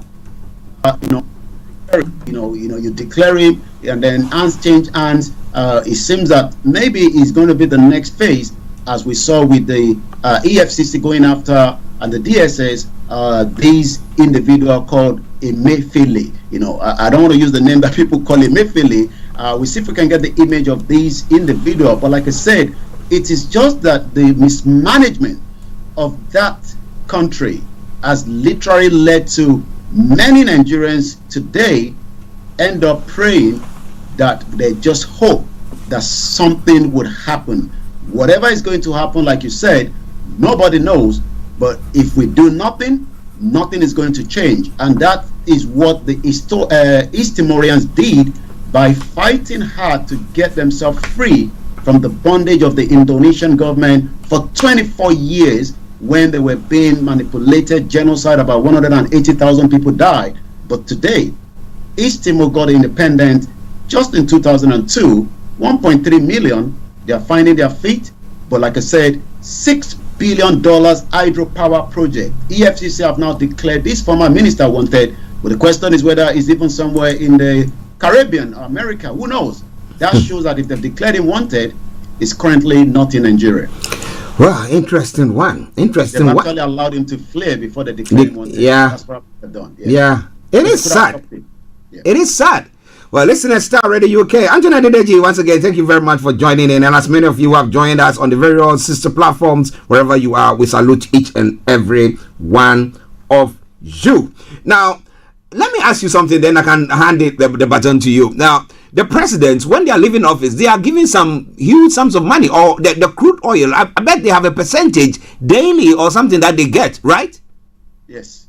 Can they deduct whatever, hell or menace that the former president did, the hell that is called when it comes to the economy? Can they deduct that money from his money? Well, it's not just crude oil. We've seen evidence or also messages that have said that some few presidents that have passed through have also commissioned from MTN and also some of these multinational organizations. The question again is when you are there, since nobody can ask questions, we thought the military were bad until the civilian took over in 1999. They've been one of the worst that we've ever witnessed till date. And as many Nigerians will continue just to say, God will come and fight for them. But I'm not too sure whether God is coming if we do not speak out and ask questions and then ask questions and questions until those questions will not be answered. But with the push, like Akeredolu, the push forced him out. We hope he gets better and take over when he's fit. But we don't want an inept governor sitting somewhere in Ibadan when the state is in a total chaos. Well, Sowore saw this and he was talking about it, and he says revolution now, and they pursued him, and he's still in the country because he saw that whatever they are doing, they are not there to serve us. But Yomi is here to serve you, and therefore we'll go back to Yomi for the rest of the stories making the rounds. Over to you, Yomi. Well, as we always say, Nigeria is still not safe as much as the president and the minister of information might say so. But this is now coming again from the UK diplomat, the UK High Commissioner to Nigeria, that have just come out with another, memo. Especially many diasporans that are living in UK will be traveling home for the festival period. I mean, we do not say not to travel, but you must adhere with this information that we are passing on this platform. The UK has now warned the citizens against traveling to River State. Mr. Archie, what I've saw in River in the last few days, it's so sad. I'm talking about killings, beheading. We can't show these images, and it's just so sad that things have gone very worse, in almost every part of Nigeria. You must not go to Kaduna State, and also 21 other states. The British nationals were also warned about attacks on the military installation, and likewise, the United Kingdom government has warned its citizens against traveling to riverine areas of Delta, Bayelsa, Akwa Ibom, Cross River over the recent attack and the target killings. This is coming in the travel advisory from the Foreign and the Commonwealth Development Office website. British national warn against all travel essential to Abia State, Anambra State, and Imo State. And like I always say, may Nigeria not happen to single one of us. It's just 22 minutes past. We're going to take a few more. Abuja is capital of Nigeria, but it's fast turning into slum, like Lagos Surveyor General Abdulganiu Adebomehi, the Surveyor General of the Federation, says Abuja, the Federal Capital Territory, is fast turning into a slum, and it can literally just link that to Lagos State. Well, the question is Lagos a slum? Well, I'm sure we'll leave that for our listeners to put that in the comment section. But many people think that Lagos is fast becoming unable to cope, with the total numbers of people that are trooping in when the resources is becoming very difficult. So they have literally used Lagos as their earmark, and we will leave it like that. Abdulganiu says that the Federal Capital Territory is fast turning into a slum. Not too sure how Governor Sanwo-Olu will be taking this and reacting to that. He stated these at a meeting of the stakeholders that was organized of the Representative Committee on Urban Development and Regional Planning in Abuja. Lagos also has its regional planning, but it seems that whatever happened, we saw demolition of houses. Whoever was behind, giving out some of these planning that shouldn't have happened, turned to be why many are saying that is a target of the Igbos in Lagos State. Abuja is fast turning into slum, and you need to talk to those in charge. We are losing it so fast in Lagos. Abuja should not be allowed to toe that path. Like I said, Lagos has been described as a city of extremes. On one end is Eko Atlantic. It's a multi-billion-dollar luxury island, probably not for the masses, but for the rich and the wealth. Even the American embassy will be built around that area. It's going to be one of the biggest in Africa, from what we are told. But the question again is, as trashes, rocks and sands in Osumbe Street on the compact trash, Mr. Adeboyin told the Nigerian lawmaker, if care is not taken, that the ugly trend of Abuja will end up like Lagos, and this must be addressed. Like I said, I'm sure the Lagos State Governor will probably be reacting to this. Gombe Assembly passes Governor Yaya 208 billion 2024 budget. When we get all this budget being presented, the question is, how far will this budget for many innocent Nigerians from each state? Every one of them is presenting their budget, but again, the crisis in Rivers State means that they are actually demolishing the House of Assembly building complex. Not too sure whether it's a deliberate act or maybe there's a structural deficit that needs to be, adjusted, but you can tell that, the wastage in the country. But since Rivers State is also one of the states in Nigeria that has so much wealth, taking down one and building one, probably maybe something we should ask question. Not a very good one coming now. The OAU final year student dies in a road accident on the campus. The question then is, how did this happen? The deceased was a student of agriculture economics in the Faculty of Agriculture at Obafemi Awolowo University, Ile-Ife, Osun State. Have confirmed the death of a final year student, Chizo Inwako, in a road accident within the campus. The deceased was a student of agricultural economics at the Faculty of Agriculture. The institution's spokesperson, Abiodun Olanrewaju, told journalists yesterday. Mr. Olanrewaju said the deceased was involved in an accident on the campus and unfortunately died. He added that at the miss is a colossal loss to the department of the faculty. He appealed to motorists and motorcyclists to be conscious of the traffic law and reduce speeding within and outside the campus. If such a very drastic accident happened, it just reminds me of how Tolulokpe Arotile, the first Nigerian Air Force combat pilot, was killed as friends, according to what we are told, reversed into her just to say hello. She eventually died. We've talked about the life expectancy in Nigeria, and many Nigerians needs to understand that the reason why this life expectancy is not getting better is because of the poor management and access to the basic things of life. Like we talked about, when almost one of our team, had to be admitted on emergency yesterday, and it cost 11,000. Not everybody has 11,000, and sometimes people would die if care is not taken. According to the new headline, life expectancy rate increased from 2015 to 2022, according to the NBS. The NBS said the projected population figure of Nigeria in 2022 was 260 million, comprising 108 million males and 108 million females as well. The life expectancy rate for the males and the females in a gradual continuous increase from 2015. That will link me to the next headline, as many people need to be very careful. I read the story, I thought it was a joke, but to be honest with you, it is a real story, because a man have allegedly come on the Facebook, so not allegedly, because it has now become, evidence, because I've seen, the evidence. Parents tried to rescue him. He came on the Facebook and started talking about committing suicide. Please do not commit suicide. If you're going through depression, at any point, you must speak to somebody. He actually took his life for losing 2.5 million to betting. We pray for the family. A Facebook user identified as Ona Chukwuma yesterday took his own life by ingesting insecticide, allegedly for losing 2.5 million naira to betting. Because of the time constraint, I'm going to come back again to you in the studio, but later on at 6 p.m., 1800 hours, we're going to be talking about, while we have naira scarcity, we might have another guest, but not to confirm yet, to talk about our health when it comes to kidney.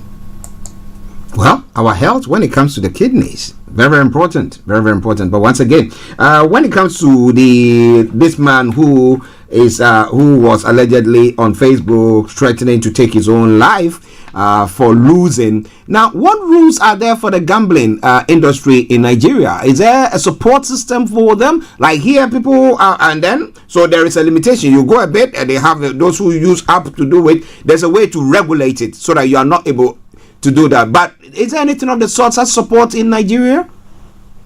Yes, I mean, there's a lot of, because as the gambling becomes one of the ways that many Nigerians thought that they could finally, get into, making extra money, but sometimes it becomes, something that is addictive for some of them. And like you said, this young man died, after he lost 2.5 million naira, which is equivalent to, with the exchange rate today, is still less than 2,000 pounds. But in Nigeria, yes, we have the Nigerian Gambling Commission, and I'm just taking us back to, how many Nigerians are now saying that there should be a thorough regulation, and I'm taking you back to just 3 weeks ago. Gambling regulation in Nigeria should be NLRC to be scrapped. Is coming from one of the headlines. And what does that mean in details? The National Lottery Regulation Commission, NLRC, in Nigeria was established with the aim of regulating and also overseeing the lottery and gambling industry in the country. However, there have been growing concerns, criticism regarding the effectiveness, efficiency of the commission in the fulfilling its objective.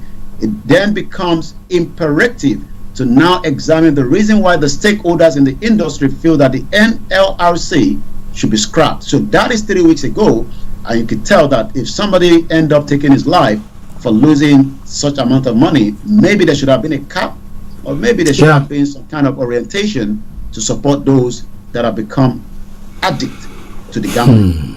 Well, may his soul rest in perfect peace. To the family, our condolences as well. Listeners, Starr Radio UK, Yomi has talked about what he's going to be talking about this evening on the Niger Voices, and we want to be part of it. That program comes your way every Wednesday, 18 hours or 6 p.m. UK time. All right then. Yes, sir. Yomi, before you go, let's pray that the 9-year-old boy that have disappeared in Lagos State, as the father has now lamented, Olasukomi Adeyemi, the father of a 9-year-old Emmanuel Adeyemi, has lamented the sudden disappearance of his child in Lagos State.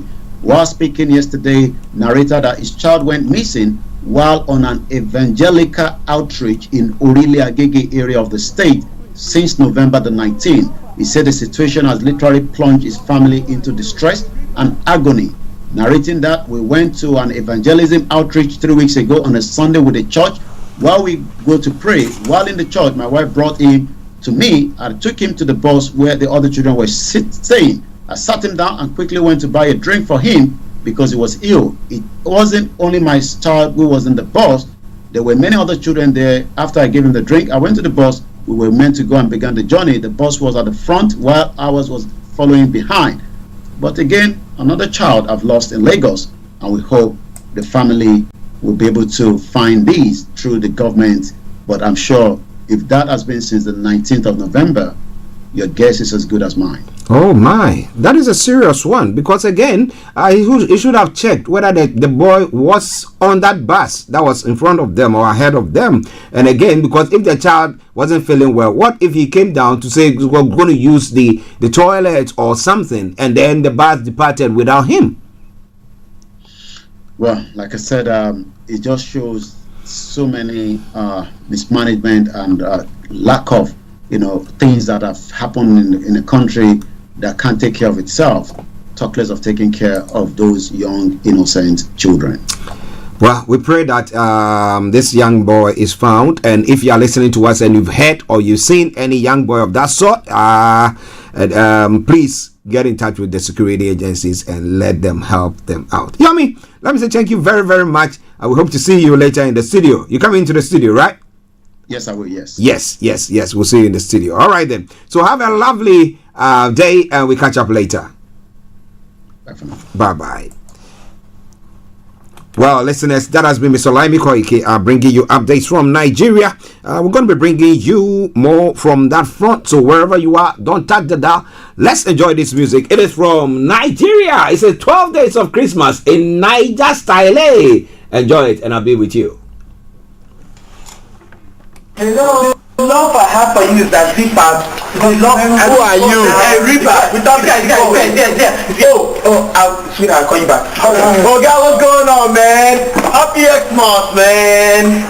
This is greetings for the Niger boys. Happy holiday. We have come to sing Christmas carol for you. Are we ready, guys? Yes. Are we ready, guys? Yes. Hip, hip, hip. Hooray. Yes. Okay, this is Starr Radio. This is Starr Radio UK. I get to me, boo with the good thing. On the second day of Christmas, I get to me, 2 big goats and boo with the good thing. On the third day of Christmas, I get to me, 3 meat pies, 2 big goats and boo with the good thing. On the 4th day of Christmas, I get to me, 4 6 3 meat pies, 2 big goats and boo with a good thing. On the 5th day of Christmas, my mother gets to me. This is Starr Radio UK. 4 6 3 meat pies, 2 big goats and boo with a good thing. On the 6th day of Christmas, my mother gets to me. 6 generators, 5 cola, oh yes. 4 6 me 5 2 because I'm full with a good thing. On the 7th day of Christmas, my mother gave to me 7 jars of blessings, 6 generators, 5 cola, no. Oh yeah, 4 6 me 5 2 because I'm full with a good thing. Okay, yes, Fufu with the goosey. Well, I think these guys want to. Everywhere you go, Afrobeat reggae dancer taking over. Everywhere you go, Afrobeat reggae dancer taking over. Yo, what's up, people? This is a boy Raskin Bobo One. Tune in every day, every night at the Star Radio UK with the big man them Archie. When I say Otta, you say fire. Well, as I said, I think this gentleman wants some fufu and a goosey and a goat and meat pie. I mean, they are lumbering it all there. But it's all coming your way from Star Radio UK, your favorite African and Caribbean radio station in London, putting you in the Christmas mood, right? Right. All right then. So 11:36 the time. Let's now move on to other parts of the world to look at some of the stories making the rounds there. And notably, let's go or continue from the African front as well, where we are.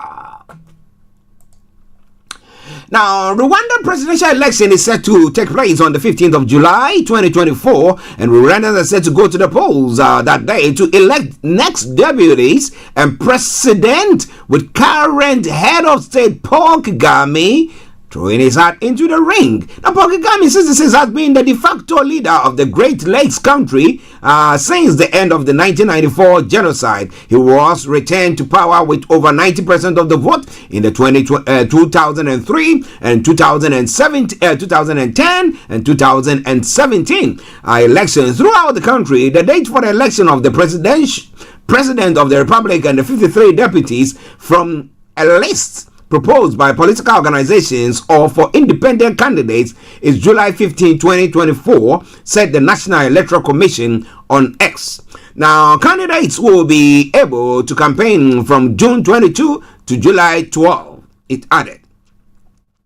Now, 24 women parliamentarians, 2 youth representatives, and 1 representative of Rwandans with disabilities will also be chosen by electoral colleges and committees on July 16, the commission said. In March, the government announced that the presidential and legislative election will be held on the same day. In September, Paul Kagame announced his candidacy for a 4th term. I am happy with the confidence Rwandans have shown in me. I will always serve them as long as I can, he told a French language magazine, Jeune Afrique.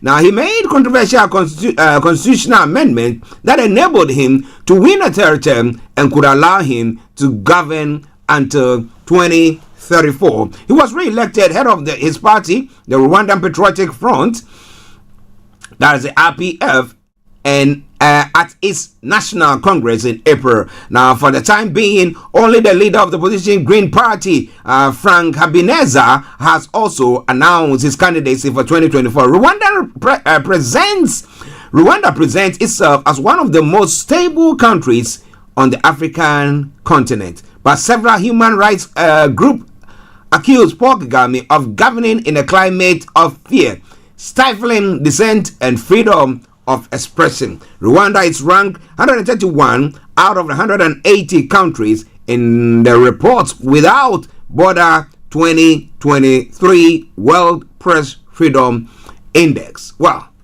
but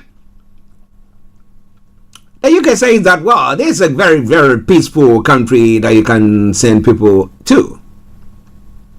So what about that? This is all coming away from Star Radio UK. It is your favorite African and Caribbean radio station in London. Okay, let's move on to some other stories making the rounds.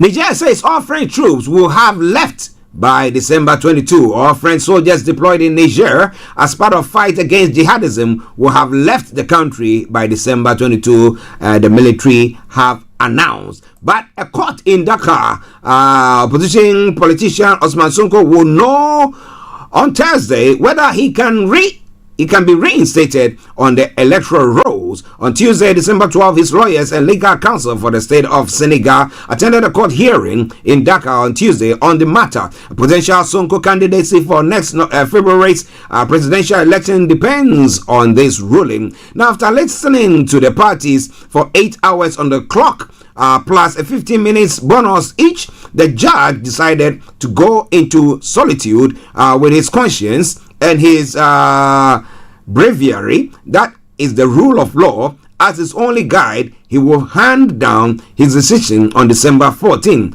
Lawyer of Ousmane Sonko said. Now, on November 17, Senegal's Supreme Court overturned a ruling by a court in the city of Ziguinchor. The ruling had put Ousmane Sonko back on the race for the presidential election by overturning his removal from the electoral roll. Adama 4, a lawyer for the state, says Sonko's request is inadmissible. Would that help him at all? Well, we'll see. And if it doesn't, with his supporters, the way they behave, what are we going to be seeing there? It is all coming your way from Starr Radio UK, your favorite African and Caribbean radio station in London. Now, former Sierra Leonean President Ernest Bai Koroma has been placed under house supervision in what the opposition says is house arrest following the recent violence. Koroma was questioned on Monday, December 11, for the third time by police in Freetown about the events of November 26, described by the authorities as an attempted coup d'etat. On Saturday, the government had announced that Mr. Koroma, who led Sierra Leone from 2007 to 2018, had been placed under a regime akin to house arrest, information disputed by one of its lawyers. The Sierra Leone's Minister of Information has said that the former president has been released on condition that he remains within the confines of his property and that he receives a limited number of guests. On Monday, a large number of police officers were deployed around his residence. According to the Sierra Leonean authorities, some of Mr. Koroma's former guards are suspected of having taken part in the unrest of November 26. In the early hours of that day, men attacked the military armory, 2 barracks, 2 prisons, and 2 police stations. The fighting left 21 people dead, 18 members of the security services, and 3 assailants, according to the Minister of Information. Listeners, this is Starr Radio UK, and this is the Wednesday edition of the morning show. So, what has actually transpired in Sierra Leone, and why the call for him, or why is he being held in his residence? It's one of the things that is going on there, and it's all coming your way from Starr Radio UK, your favorite African and Caribbean radio station in London. Let's fly straight to Ghana as well. Let's look at some of the stories making the rounds there. The contractors on the construction of the maternity and children's block at the Komfo Anokye Teaching Hospital are expected to return to site by February next year, Ashanti Regional Minister Simon Osei Mensah has disclosed at a town hall meeting in Kumasi. The foreign construction company contractor stopped working due to the government's debt restructuring program, leading to a termination of workers locally engaged by the firm to go home with all compensation due each worker paid. The first phase of the construction of the maternity and children's block at the Komfo Anokye Teaching Hospital was scheduled for completion in May 2024. On the 507 bed capacity project, work on the 507 bed capacity project is costing the government of Ghana some 155 million euros, started in February 2021 following the demolition of a 45-year-old building which failed the structural integrity tests. Arrangement by the Paris Club for renegotiation of loan facilities stalled disbursement of funds for construction to progress. Ashanti Regional Minister Simon Osei Mensah, while highlighting the government achievement and update of the health sector investment in the Ashanti region, said work on the project will soon resume to address congestion situation at the Komfo Anoche Teaching Hospital. The minister also assured that about 25 to 32 health facilities in the Ashanti region are expected to be completed by the end of 2024. This is all coming your way from Starr Radio UK, your favorite African and Caribbean radio station in London.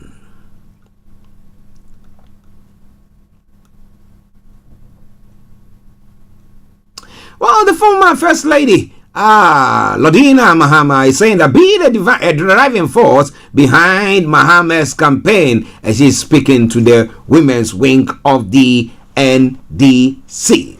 And then when it comes to the NDC quarters as well, we have the former, I was going to call him Chancellor, the former Finance Minister of Ghana, that is, and then who became who was also vying for the flag bearership. Former Minister for Finance, Dr. Kwabena Dufo, has stated his commitment to making sure that former President John Mahama and the National Democratic Congress succeed in 2024 election. In a Facebook post, Dr. Dufo indicated that he was at the former president's residence as a customary return gesture to his earlier visit to me and my family. I paid a visit to our flag bearer and former President John Dramani Mahama at his residence as a customary return gesture to his earlier visit to me and my family at my residence. It goes on further to say, we discussed a range of issues pertinent to our party and the Ghanaian people and the need to work hard towards victory 2024 together, Dr. Dufo stated. He continued, I remain committed to the National Democratic Congress and the flag bearer and look forward to working with the former President John Dramani Mahama towards our party's success and long-term development together for change and for victory 2024. So, well, they've come together, but we have issues when it comes to the NPP, who seem to be tearing themselves apart, but they are saying that they are in a pole position as well. The court has granted prosecution last opportunity to file witnesses' statement against Cecilia Dapa. That's one of the stories making the rounds, and will commence legal action against LGBT bill if passed. Amnesty International is also saying in Ghana, the final one, Parliament has approved an amount of 149 million Ghana cedis for the activities of the Office of the Special Prosecutor in the 2024 fiscal year. Speaking during the approval, ranking member of the Committee on Constitutional and Legal, they said that amount of that nature, 149, has been approved for the usage of that office, the Office of the Special Prosecutor. It is all coming away from Starr Radio UK. We're moving on because we are pressed with time.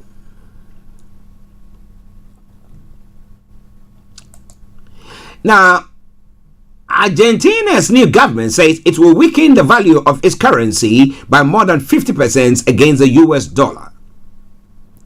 It is part of the economic shock therapy. The president, Javier Milei, says the country needs to fix its worst crisis in decades. The economy minister, Luis Caputo, also announced deep cuts to public spendings. They include a reduction in fuel and transport subsidies and freezing spending on some major government contracts and advertising. Mr. Caputo said he had inherited the worst economic legacy in Argentina's history and he was taking steps to avoid hyperinflation. We're going to be worse off than before for a few months, particularly in terms of inflation. And I say that because, as president says, it is better to tell an uncomfortable truth than a comfortable lie, Mr. Caputo said in a televised address. Argentina is battling soaring inflation with price rising by around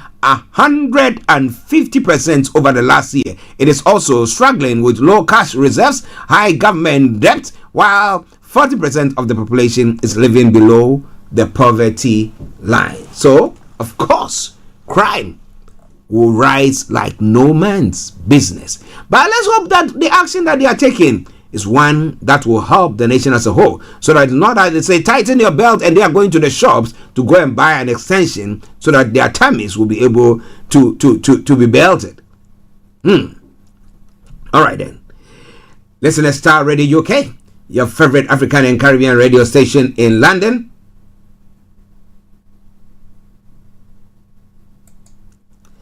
In other stories making the rounds as well, India's parliament witnessed chaotic scenes after at least 2 men intruded into the chamber, shouting slogans and spraying colored gas. Images show MPs and security officials trying to catch one of the intruders, who is seen jumping from table to table. Reports say the men were overpowered by security officials and taken away. The security breach occurred on the 22nd anniversary of a deadly militant attack on the Indian's parliament. Lawmakers said the 2 men jumped into the well of the house from the visitors' gallery. Their motive is not clear. The incident occurred while lawmakers were in session in the Lok Sabha, the lower house of India's parliament. Both houses were suspended for a short period before the session resumed. We are investigating the matter and have asked Delhi Police to join the inquiry. Lok Sabha Speaker Bella said. He added that according to the preliminary investigation, the smoke sprayed in the house appeared to be harmless. 2 other people, a man and a woman, have also been detained for protesting outside the parliament by setting off canister of colored gas. They were pictured being led away by police. Are they environmentalists or yes, campaigners who are doing that? You know, they do that. They use all those colors and they thinking that, well, India is one of the ones who is polluting the environment more than anyone, or the atmosphere more than any other, apart from China and Russia. Do you think it's the right thing that they are doing? Or they just decided to say that, you know what, they came to just disturb us in parliament, and therefore we're getting rid of them. You know, I do say that. I said in some part of the world, you cannot go on just doing that. They will just arrest you. They will throw you into the jail. You think that is rule of law? There's no rule of law there. All right then, let's move on. Thank you very much for every one of you who is to stay tuned to us this morning. Those of you on Facebook, those of you on all the other platforms, I salute you. As I did say, or we did announce this afternoon, or this evening, exactly at 6 p.m., Olayomi Koiki will be coming your way with the Niger Voices to make a date with him. A Thai MP has been sentenced to 6 years in jail under the country's harsh lèse majesté laws. Rukanok Ice Srinok, 28, had pleaded not guilty to posting tweets critical of the monarchy. She has since been released on bail worth $14,000. Pending an appeal on the condition that she must not repeat the offense. ICE Move Forward Party, which won this year's election, had urged reform of the lèse majesté laws.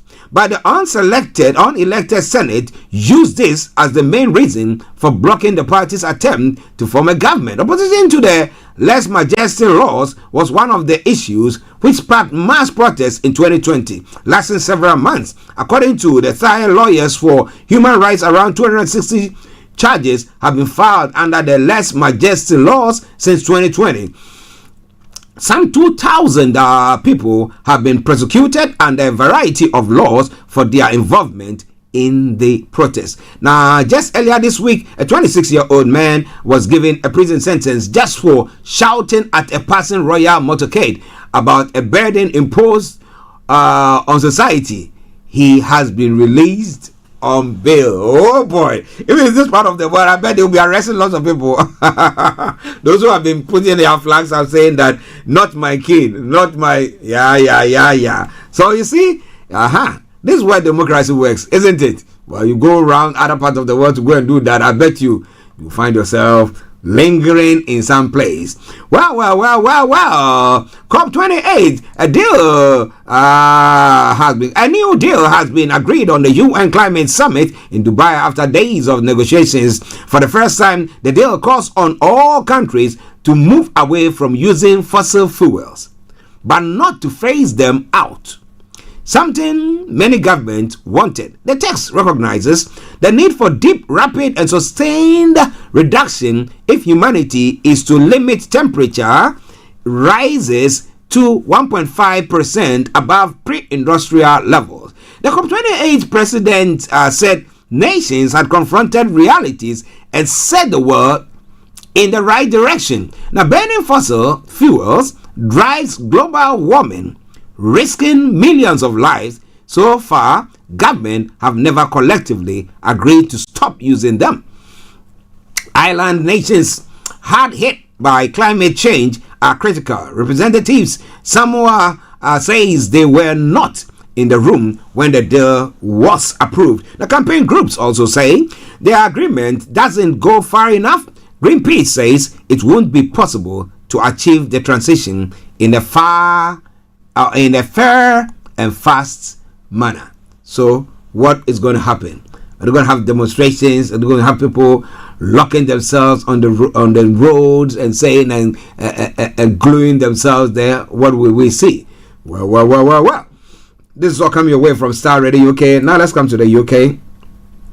Now, Wales First Minister Mark Drakeford has resigned.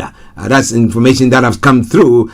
A new party leader will be elected before Easter, Mr. Drakeford said in a statement. He said he will remain as First Minister until his successor is picked by his party. Mr. Drakeford, 69, the Cardiff West member of the Senate, has been First Minister for 5 years. He has planned to stand down in 2024, but the timing of his announcement was a surprise.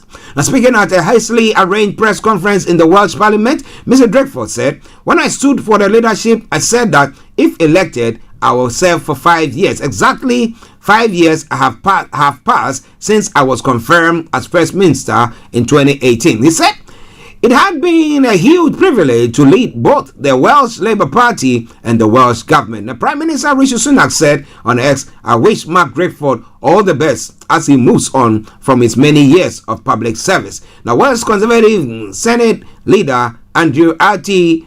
Davies also wished Mr. Drakeford well. "While we may have different visions for Wales, I know I'm joined by my colleagues on holding a huge amount of respect for his dedication to the job of First Minister," he said. This is Starr Radio UK, your favorite African and Caribbean radio station in London. Okay, one final story and then we move on from there. We bring the program to a close. Well, some breaking news that have come through. The Bolga killer, John Venables' parole bail had failed. James Bolga killer, John Venables, cannot be freed for reasons of public safety, the parole board has said there. Now, the final story.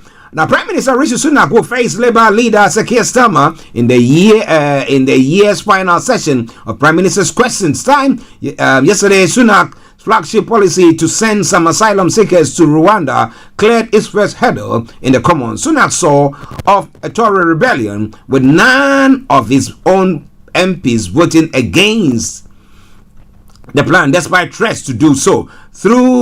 Although some abstain, now Labour opposes the Rwandan plan and has vowed to scrap it if it wins power at the next general election. Sunak has also made growth a key pledge, but new figures today shows the economy shrank by more than expected in October. The government said it was the inevitable result of effort to curb inflation, but Labour said growth was going backwards. But well, Starr Radio UK is going forward, and we are carrying you with us, and that is where I bring the program to a close for today. We'll try to see where we can take you to the House of Parliament for the Prime Minister's question time. So wherever you are, stay tuned and don't think of touching the dial. I'm doing my best to see if I can bring you another African Christmas tune before the program comes to an end. So stay tuned and don't touch the dial. But whilst we're doing so, let's take this commercial break whilst we do so. Hi guys, this is your friend Uruj from SendWave. SendWave is a money transfer app that is used by people all over the world to send money to their loved ones in Africa. With SendWave, you can send money to Ghana, Nigeria, Kenya, Uganda, and Tanzania. And the best part is, SendWave is absolutely commission-free. Our exchange rates are excellent. You can see for yourself by checking them out on our website. So how do you use SendWave? SendWave is an app that you can download onto your phone from the App Store or Google Play Store. The app is free to download. After downloading it, just open the app and enter your name, email, and phone number. That's it. You're good to go. Make sure you use the promo code SR. S for Star, R for Radio. This promo code will give you £5 free credit to send to Africa on your first transaction. Your money will be delivered to your recipient within seconds. Feel free to call me on 0749 7377 647 at any time. I'll be happy to tell you all about SendWave and help you in any way I can. Remember to use the promo code SR for £5 free credit with us. Are you ready to give God some praise this morning? Give the Lord a shout! Hallelujah! Say neighbor, give me special. I want to praise my God. Praise my God.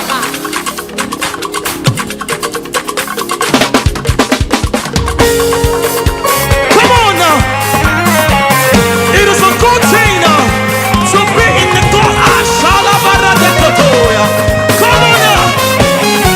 And you say, everybody, you say, ding dong, ding dong, ding dong, ding dong, ding dong, ding dong, ding dong, ding dong. Let's go now. Ding dong, ding dong, ding dong, ding dong, ding dong, ding dong, ding dong, ding dong.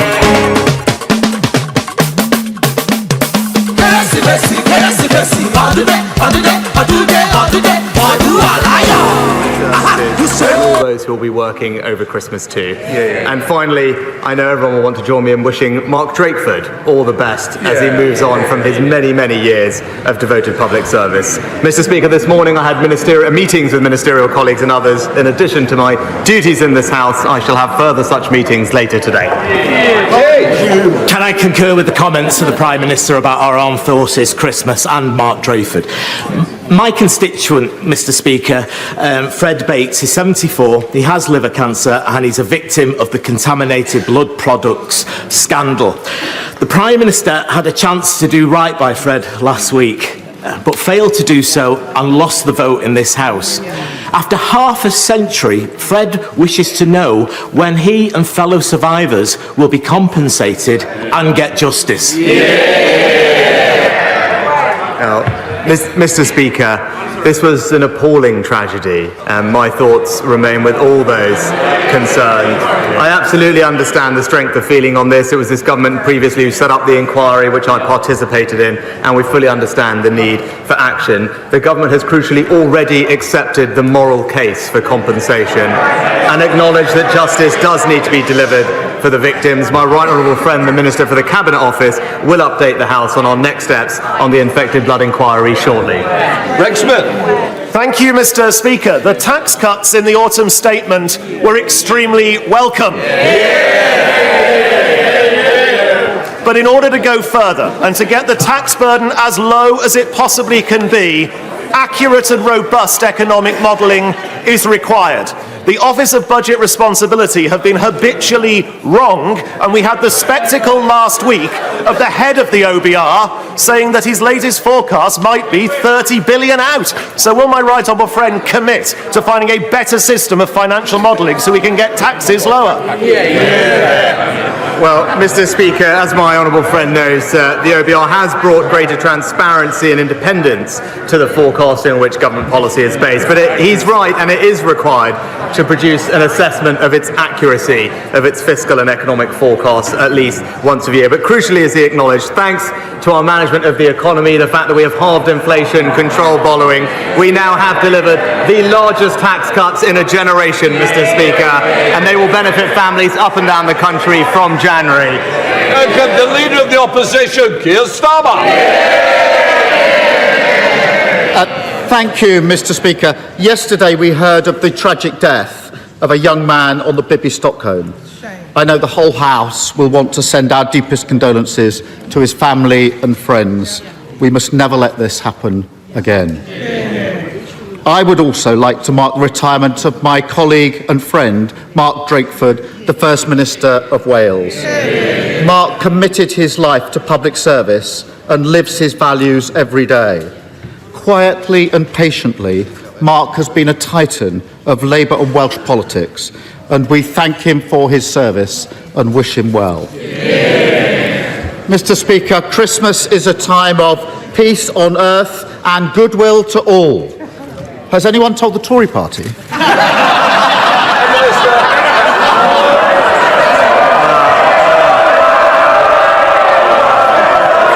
Well, Mr. Speaker, Christmas is also a time for families, and under the Conservatives we do have a record number of them, Mr. Speaker. Mr. Speaker, to this point, at the beginning of the year I set out some priorities that this government would deliver for the British people, and over the course of this year we have, Mr. Speaker. Inflation halved, Mr. Speaker, the economy growing, debt falling, action on the longest waiters, the boats down by a third, and crucially, as we heard from Honourable Friend, tax cuts coming to help working families in the new year. Mr. Speaker, he can spin it all he likes, but the whole country can see that yet again the Tory party is in meltdown and everyone else is paying the price. Now, he kicked the can down the road, but in the last week his MPs have said of him he's not capable enough, he's inexperienced, he's arrogant, a really bad politician. Well, they're shouting, this is what they said. So, well, come on. Who was it who said he's a really bad politician? Hands up. They're shouting. Well, what about inexperienced? Who was that? And now there's got to be some hands for this. He's got to go. Sure. Apparently, he's holding a Christmas party next week. Order. It's Christmas. No, but you might not want the Christmas present that I could give you. So please, Apparently he's holding a Christmas party next week. How's the invite list looking?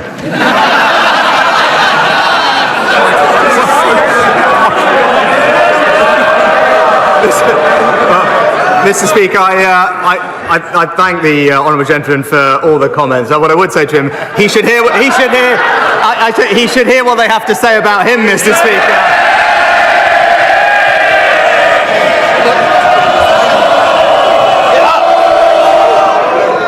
Right, do you want to be the first one? Because it is Christmas and I'm going to hear it. My constituents are going to have a Christmas like everyone else. They want to know how their Christmas is going to be affected. So I want less of it from all sides. Keir Starmer. They've obviously found the donkey for their nativity. The search of three wise men may take a little longer.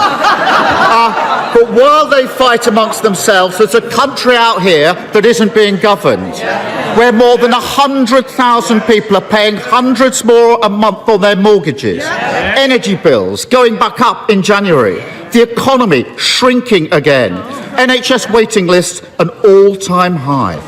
Doesn't he think the government would be better off fixing the messes they've already made rather than scrambling to create new ones? Mr. Speaker, he talks about governing and spent the first two questions talking about political tittle-tattle, Mr. Speaker. What a joke. Well, let's get on to the substance, Mr. Speaker. Let's get on to the substance. He mentioned the things. What is the news that we've just heard in the last week? Well, what's the most important thing? The most important thing is education, Mr. Speaker, because that's how we spread opportunity in our country. And what have we learned? Where are the schools performing best in the United Kingdom? In England, Mr. Speaker, thanks to the reforms of this Conservative government, rising up the league tables, giving our kids the start they need. And where are they plummeting down? In Labour-run Wales.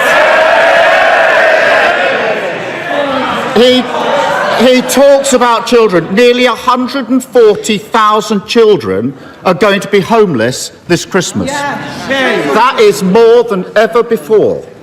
That's a shocking state of affairs, and it should shame this government. Instead of more social housing, house building is set to collapse. Instead of banning no-fault evictions, thousands of families are at risk of homelessness. Rather than indulging his backbenchers swanning around in their factions and their star chambers, pretending to be members of the mafia, when's he going to get a grip and focus on the country? Mr. Speaker, let's just look at the facts. Let's look at the facts, actually, because rough sleeping in this country is down by 35%, Mr. Speaker, since its peak, thanks to the efforts of this government. There are hundreds of thousands of fewer children in poverty today, thanks to this government, Mr. Speaker. And when it comes to home building, again, what are you doing? We just had the data this last week. In the last year, an almost record number of new homes delivered, Mr. Speaker, more than in any year of the last Labour government. 140,000 children homeless this Christmas, and he's utterly tone deaf. And the rise in homelessness shows how these Tory crises merge and grow and damage the country.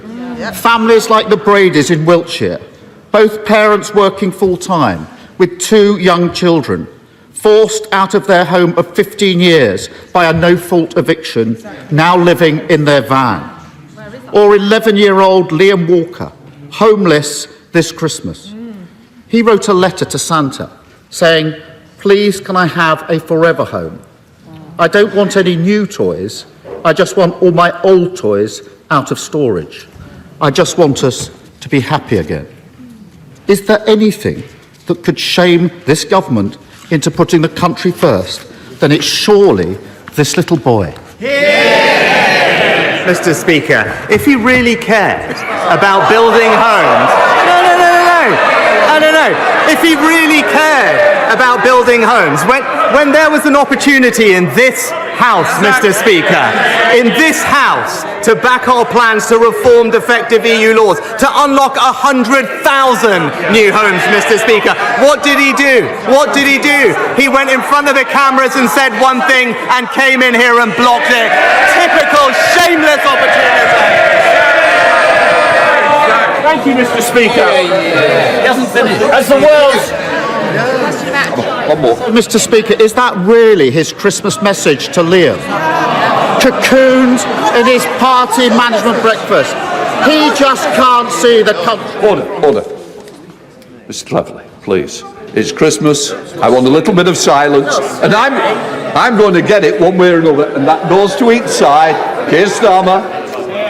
Cocooned in his party management breakfast, he just can't see the country in front of him and what they've done.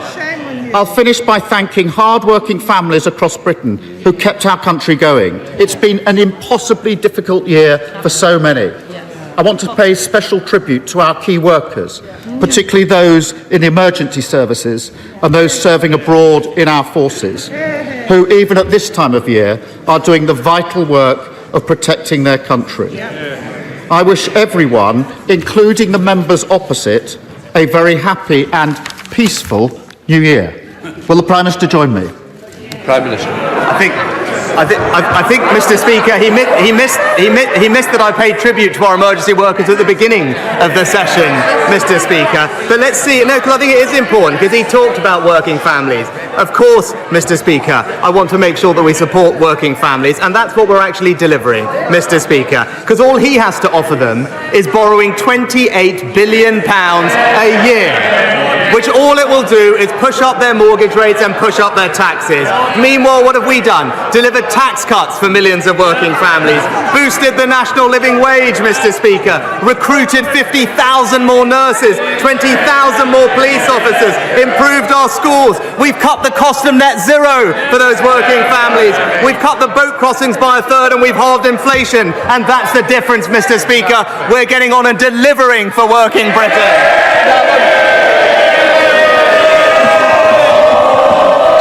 Stephen Hammond. Thank you, Mr. Speaker. As the world struggles to agree the future of the 1.5 commitment, in Wimbledon we're keen to do our bit. So to help my campaign to make EV charging access more widespread, can I ask my right honourable friend for 2 early Christmas presents? Will he speak to our right honourable friend the Chancellor to ask him to look again at the unfair differential rates of VAT on public and private charging points? And will he ask our friend, our right honourable friend, the Levelling Up Secretary, to look at the bylaws that stop local councils making on-street parking and charging more accessible? Well, Mr. Speaker, I'm happy to tell my honourable friend that the Chancellor has already authorised over £2 billion of investment to support our transition to zero-emission vehicles, and we are well on track to reach 300,000 charge points by 2030. And I can also tell him that we will consult on amending the National Planning Policy Framework to make sure that it prioritises the rollout of charge points, on top of the funding of almost £400 million to support local authorities, spread these out so all our families have access to them when they need. SNP leader Stephen Flynn. Thank you, Mr. Speaker. Can the Prime Minister please share his Christmas message for children being bombed in Gaza this winter? Prime Minister. No. Mr. Speaker, nobody wants to see this conflict go on for a moment longer than necessary. We urgently need more humanitarian pauses to get all the hostages out and to get life-saving aid into Gaza to alleviate the suffering of the Palestinian people. And we have been consistent that we support what is a sustainable ceasefire, which means Hamas must stop launching rockets into Israel and release all the hostages. Mr. Speaker, if the current actions of the Israeli government continue, then it is estimated that almost 1,400 more children will die between now and Christmas Day. Now, in the United Nations last night, our friends and allies in France, in Ireland, in Canada, in Spain and in Australia, they joined with 148 other nations to vote with courage, care and compassion for a ceasefire. The UK, they shamefully abstained. How can the Prime Minister possibly explain why 153 nations are wrong, yet Westminster is right? Mr. Speaker, as I've said consistently, we're deeply concerned about the devastating impact of the fighting in Gaza on the civilian population. Too many people have lost their lives already, and this is something that we've stressed, and I've stressed personally to Prime Minister Netanyahu just last week. And what we are doing practically is to get more aid into Gaza, Mr. Speaker. The Foreign Secretary is appointing a UK humanitarian coordinator, and in my conversations last week with Prime Minister Netanyahu, I pressed him on opening up the Kerem Shalom crossing so that more aid can flow in, and we are actively exploring the opportunity for maritime corridors, something that the UK is well placed to lead, and I can give him my assurance that we will work night and day to get more aid to those who desperately need it. Dr. Neil Hudson. Thank you, Mr. Speaker. We expect our young folk to remain in educational training until they are 18, but many lack transport to get there. With the amazing head teacher of Alston Moor Federation, Jill Jackson, I secured funding from the council to get her students to college and pressed the council for a £500,000 bursary scheme to extend youth travel more widely. But we shouldn't have to do this. To secure equality of opportunity and true levelling up, will the Prime Minister look to mandate and support councils to provide post-16 transport so all our young people in towns, cities and rural areas can reach their next stage in life? My honourable friend and the head teacher of Alston Moor Federation, Jill Jackson, have done a fantastic job in securing more funding, and I wish her well also, I believe, on her upcoming retirement. As he knows, our school travel policy ensures that no child is prevented from accessing education by lack of transport. Not only do we have home to school travel policies, but the 16 to 19 bursary fund can be used to support young people with transport costs, and more generally we're taking action to keep bus fares capped at £2, Mr. Speaker, but I'll happily make sure that my honourable friend gets a meeting with the relevant minister to discuss his proposals further. Donaldson. Mr. Speaker, the Prime Minister will be aware of unionist concerns about the need to remove the Irish Sea border created by the protocol, and that disrupts the UK's internal market. Will the Prime Minister bring forward legislation to amend the UK Internal Market Act and both guarantee and future-proof Northern Ireland's unfettered access to the UK's internal market in all scenarios? Can I thank my right honourable friend? I recognise the need to do more in this area, and I can confirm to him that the government does stand ready to legislate to protect Northern Ireland's integral place in the United Kingdom and the UK internal market, alongside an agreement to restore the executive. We can do this at pace, and I know my right honourable friend and his colleagues are working hard to achieve that. Our NHS, our police officers, and the most vulnerable in Northern Ireland need devolved government urgently, and I think it's incumbent on all of us to work day and night to help achieve that. To Luke Evans. 121 MPs from across the House signed my open letter to supermarkets asking to have a Buy British button online. I'm pleased to announce that last week Morrisons were the first supermarket to implement a Buy British tab. That gives consumers the choice to have homegrown produce and also supports our farmers. So will the Prime Minister join my calls to ask other supermarkets to have the courage to make the change and follow suit? Well, Mr. Speaker, this government will always back our farmers, and I welcome the work of my honourable friend and the National Farmers Union on this particular issue. We absolutely support calls for industry-led action on this topic. I welcome the news about the Buy British button at Morrisons, and I can tell my honourable friend that we will continue to encourage all retailers to do all they can to showcase the incredible food produced right here in the United Kingdom. Stephen Timms. Thank you, Mr. Speaker. The marriage plans of thousands of couples were dashed last week by the sudden announcement of a big increase in the salary requirement for a spouse visa. Can the Prime Minister give any reassurance to those with very well advanced marriage plans which appear now to have been scuppered, and to families already in the UK who need to extend their stay who won't comply with the new rules? Can he at least offer some transitional help for families, or does his party's support for the family now only apply to the highly paid? Well, Mr. Speaker, we have a long-standing principle that anyone bringing dependents to the UK must be able to support them financially. We should not expect this to be at the taxpayers' expense, and the threshold hasn't been raised in over a decade. It's right that we have now brought it in line with the median salary. The family immigration route, as he knows, does contain provision for exceptional circumstances, but more generally, it's also right, and I can tell him, to look at transitional arrangements to ensure that they are fair, and the Home Office are actively looking at this and will set out further information shortly. Holly Mumbycroft. Thank you, Mr. Speaker. And I make no apology for raising once again the issue of steel. We are at serious risk now of losing the ability to make virgin steel here in the UK. I know the government are working hard on this, but it is a matter of national security, and we need the Prime Minister's leadership on this issue. What is he doing to ensure that we are able to make our own virgin steel and we don't lose it under his watch? Mr. Speaker, can I praise my honourable friend's leadership for championing her local community, but also the steel industry in the UK, and she's right to do so, because it is an incredibly important part, not just of our local communities, but of our economy and security, and she is right to put this issue on the agenda. We are committed to working with the steel sector to secure a decarbonised future, supporting local economic growth and our levelling up agenda. That includes our commitment for major support with energy costs, but also access to hundreds of £millions of grants to support energy efficiency and decarbonisation. I obviously can't comment on conversations with individual companies, but you can see our track record in working with either Celsa or Tata Steel that we have been able to support our fantastic steel industry and will always continue to do so. Smith. Thank you, Mr. Speaker.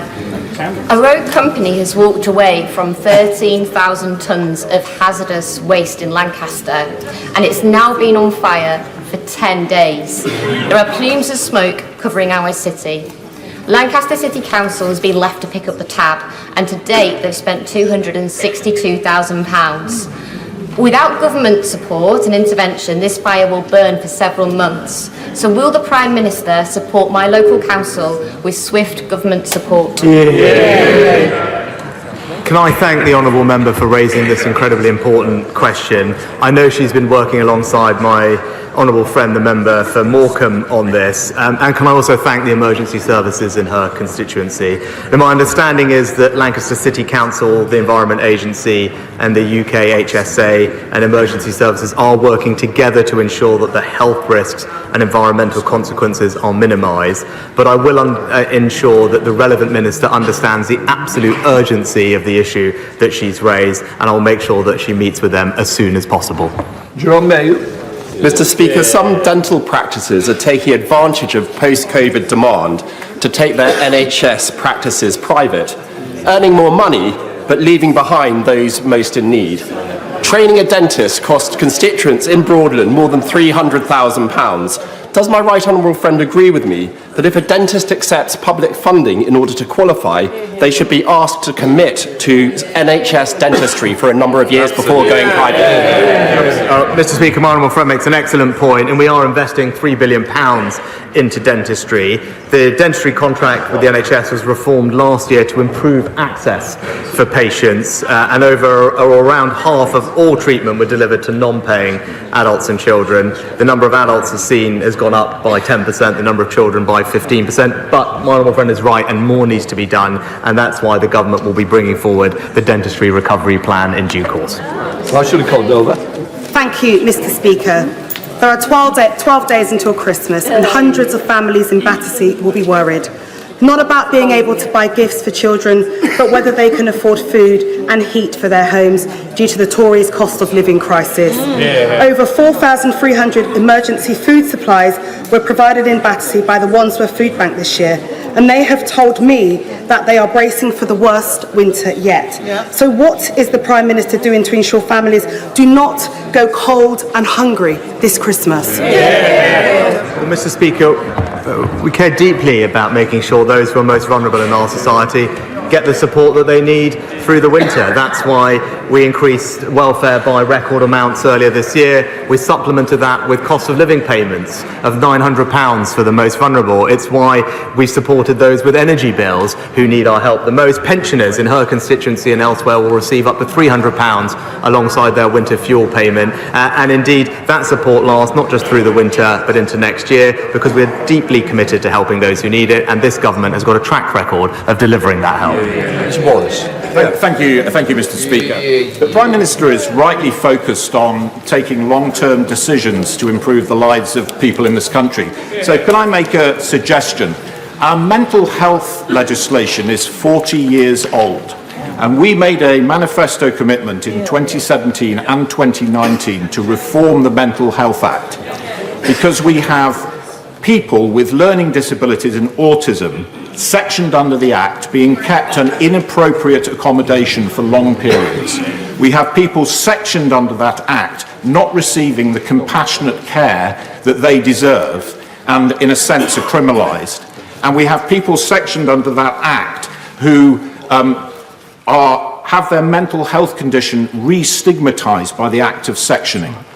So would the Prime Minister, in the absence of a bill in the King's Speech, would the Prime Minister agree to meet with me and other like-minded colleagues to discuss how we might be able to take forward reform of the Mental Health Act, because it simply isn't fit for the 21st century?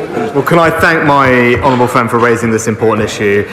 He's absolutely right about the work that needs to be done, and I'm grateful to the Joint Committee on the draft Mental Health Bill, and our intention is, when parliamentary time allows, to bring forward a bill. I'd be happy to meet with him and colleagues to discuss this, but also just remind everyone that we are undertaking the largest expansion of mental health services in a generation, £2.3 billion of extra funding by March of next year, increasing capital investment in mental health urgent care centres, and under the long-term workforce plan, the largest expansion of the mental health workforce that we've ever seen in this country. Speller. Thank you, Mr. Speaker. Rather than the headline chaos of his government that is dominating the media, much more important to the public, business and organisations is their deeply unsatisfactory day-to-day experience in engaging with this dysfunctional administration. As far as they can see, Britain isn't working. When's he going to get a grip?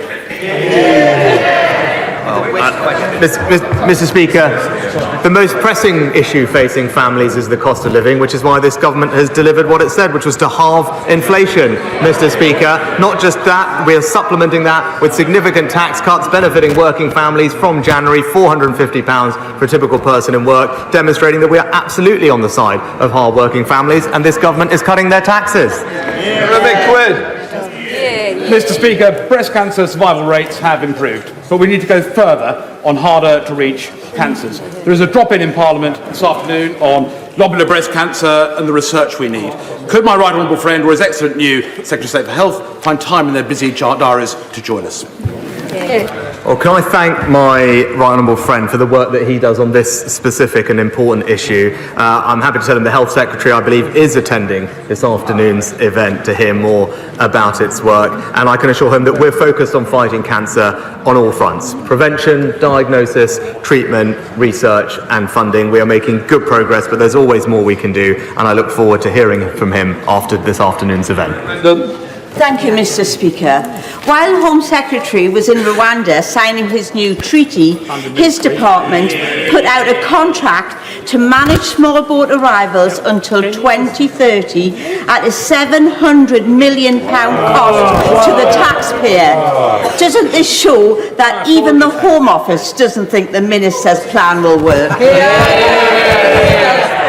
It's a total mischaracterisation, Mr. Speaker, of what was put out, which was an advert, not a commitment. But what I can say to the Honourable Lady, I'm glad that she now cares about this issue, not something that we've seen previously from the side opposite, but our track record is clear. We've got the numbers of small boat arrivals down this year by over a third, Mr. Speaker. That's what we're doing about it. The party opposite voting against every measure that we've taken. Thank you, Mr. Speaker. I chair the caucus of 38 Conservative members of Parliament who have Britain's longest river flowing through their constituencies, and we presented a business case to the Chancellor for £500 million to try to manage this river holistically. Our constituencies are now facing flooding every year, with the damage that causes our businesses and our communities. And this evening I have an adjournment debate on flooding of the River Severn. Will the Prime Minister take an interest, because the business case shows a GVA uplift for the West Midlands of over £100 billion if we can manage and tame Britain's longest river? Can I thank my honourable friend for raising this? I do recall he and I spoke about this when I was Chancellor, and I praise him for the work and his leadership on this issue in his local area. I'll make sure the Chancellor does look at the business case, and he will know that we have a significantly increased funding for flood defences to over £5 billion, protecting hundreds of thousands more homes. But if this is an interesting opportunity for the Chancellor to look at it, I'm sure he'll take that up. Christopher Brown. Thank you, Mr. Speaker. Mr. Speaker, what's worse? Losing your WhatsApp messages as a tech pro, losing £11.8 billion to fraud as Chancellor, presiding over the biggest fall in living standards in our history, or desperately clinging on to power when you become even more unpopular than Boris Johnson?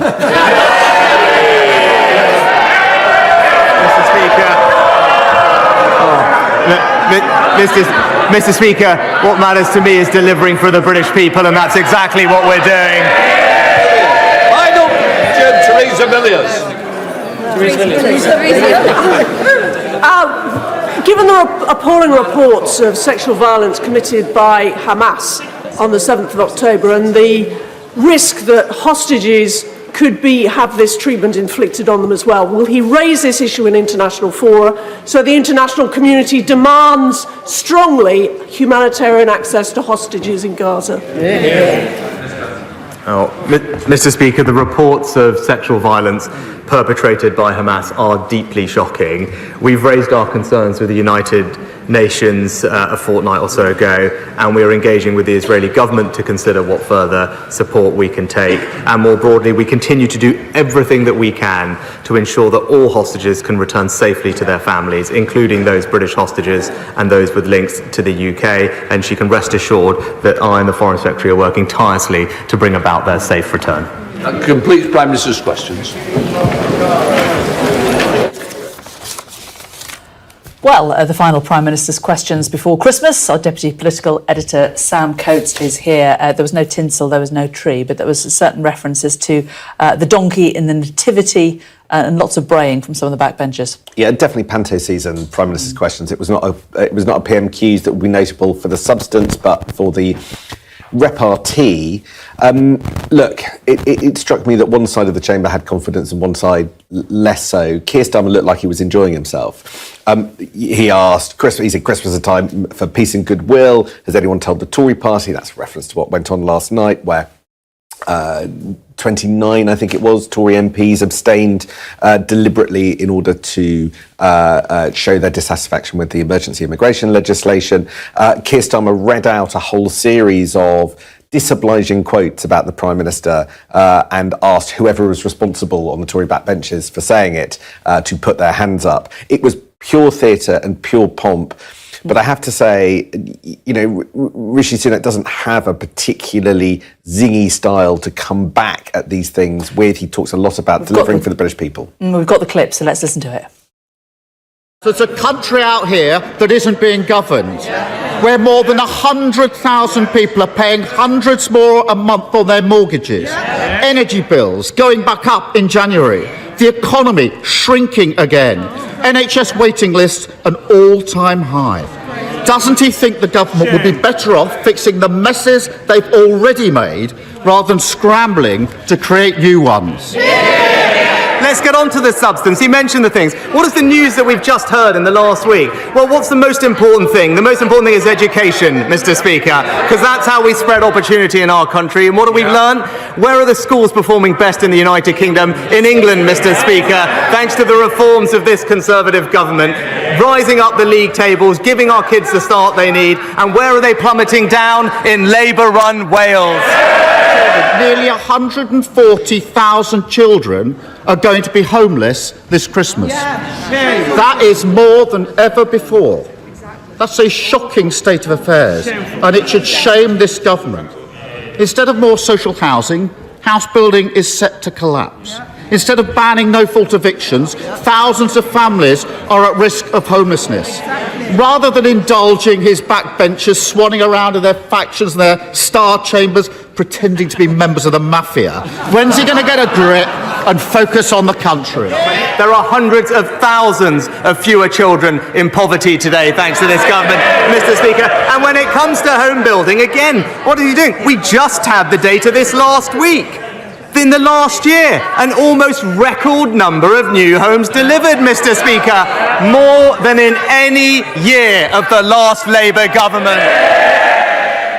Well, that exchange was slightly later in Prime Minister's questions. I think the Prime Minister on slightly firmer ground there when he has actual facts to come back on an actual policy rather than the earlier toing and froing about these backbenchers. Yeah, no, that wasn't the memorable bit. But for me, the most memorable bit of Prime Minister's questions was where Rishi Sunak made a joke about his own predicament. He said, Christmas is also a time for families, and under the Conservatives, we have a record number of them. Now that, Jane, is a reference to what was going on yesterday and the day before, where all of these Conservative rebel groups who described themselves as the five families, either sort of five factions within the Tory right, were coming out and issuing tub-thumping statements about just how bad Rishi Sunak's immigration legislation is, and were threatening the government that if they didn't make changes to the bill, they were going to vote, and none of it happened. Now, in some senses, Rishi Sunak will have felt cheery that his legislation wasn't defeated last time. It's quite something for him to start to make jokes about the incredible scenes in the Conservative Party, to make jokes about those five families. I think those five... It's a way of owning it, I suppose, isn't it? It is. If it were, I don't think they've gone away. I mean, a bit like mafia families. I think they're going to be there after Christmas. Exactly. So the last one of the year. How do you think the Prime Minister's feeling today after last night? Is he licking his wounds or is he feeling emboldened? Well, I think He will be glad to have won. Of course he will. The consequences of him losing would have been catastrophic. He would not have the confidence of Parliament on a key piece of his legislation. We would spend all Christmas kind of working out whether his government has a future. So it's good in that sense. But there is clearly a hardcore minority who are not embarrassed about cratering the reputation of this government as we go into what, in all likelihood, is an election year. So, does it look strong and stable? No. And I think that, the Prime Minister tried to make a point around his 5 pledges. The economic numbers out today, GDP numbers are down minus 0.3%.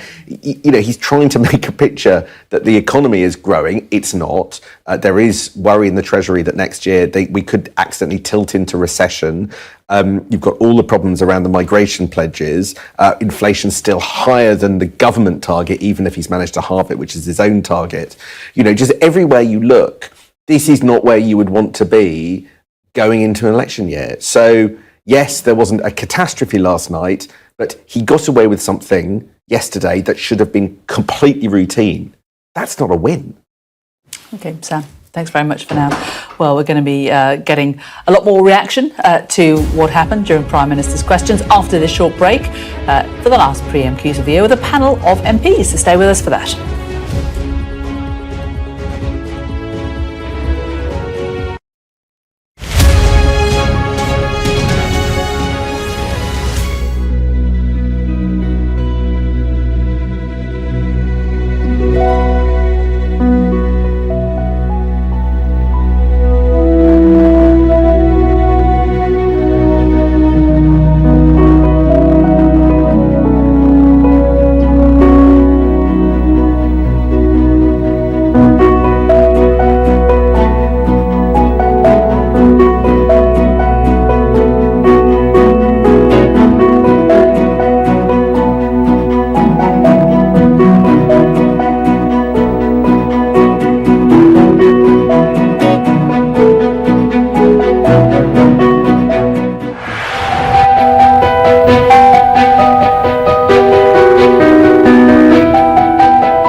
Welcome back to Sky News Today, where we have just had Prime Minister's questions. There you can see the Prime Minister leaving Downing Street a little earlier for his final Prime Minister's questions of the year before Christmas.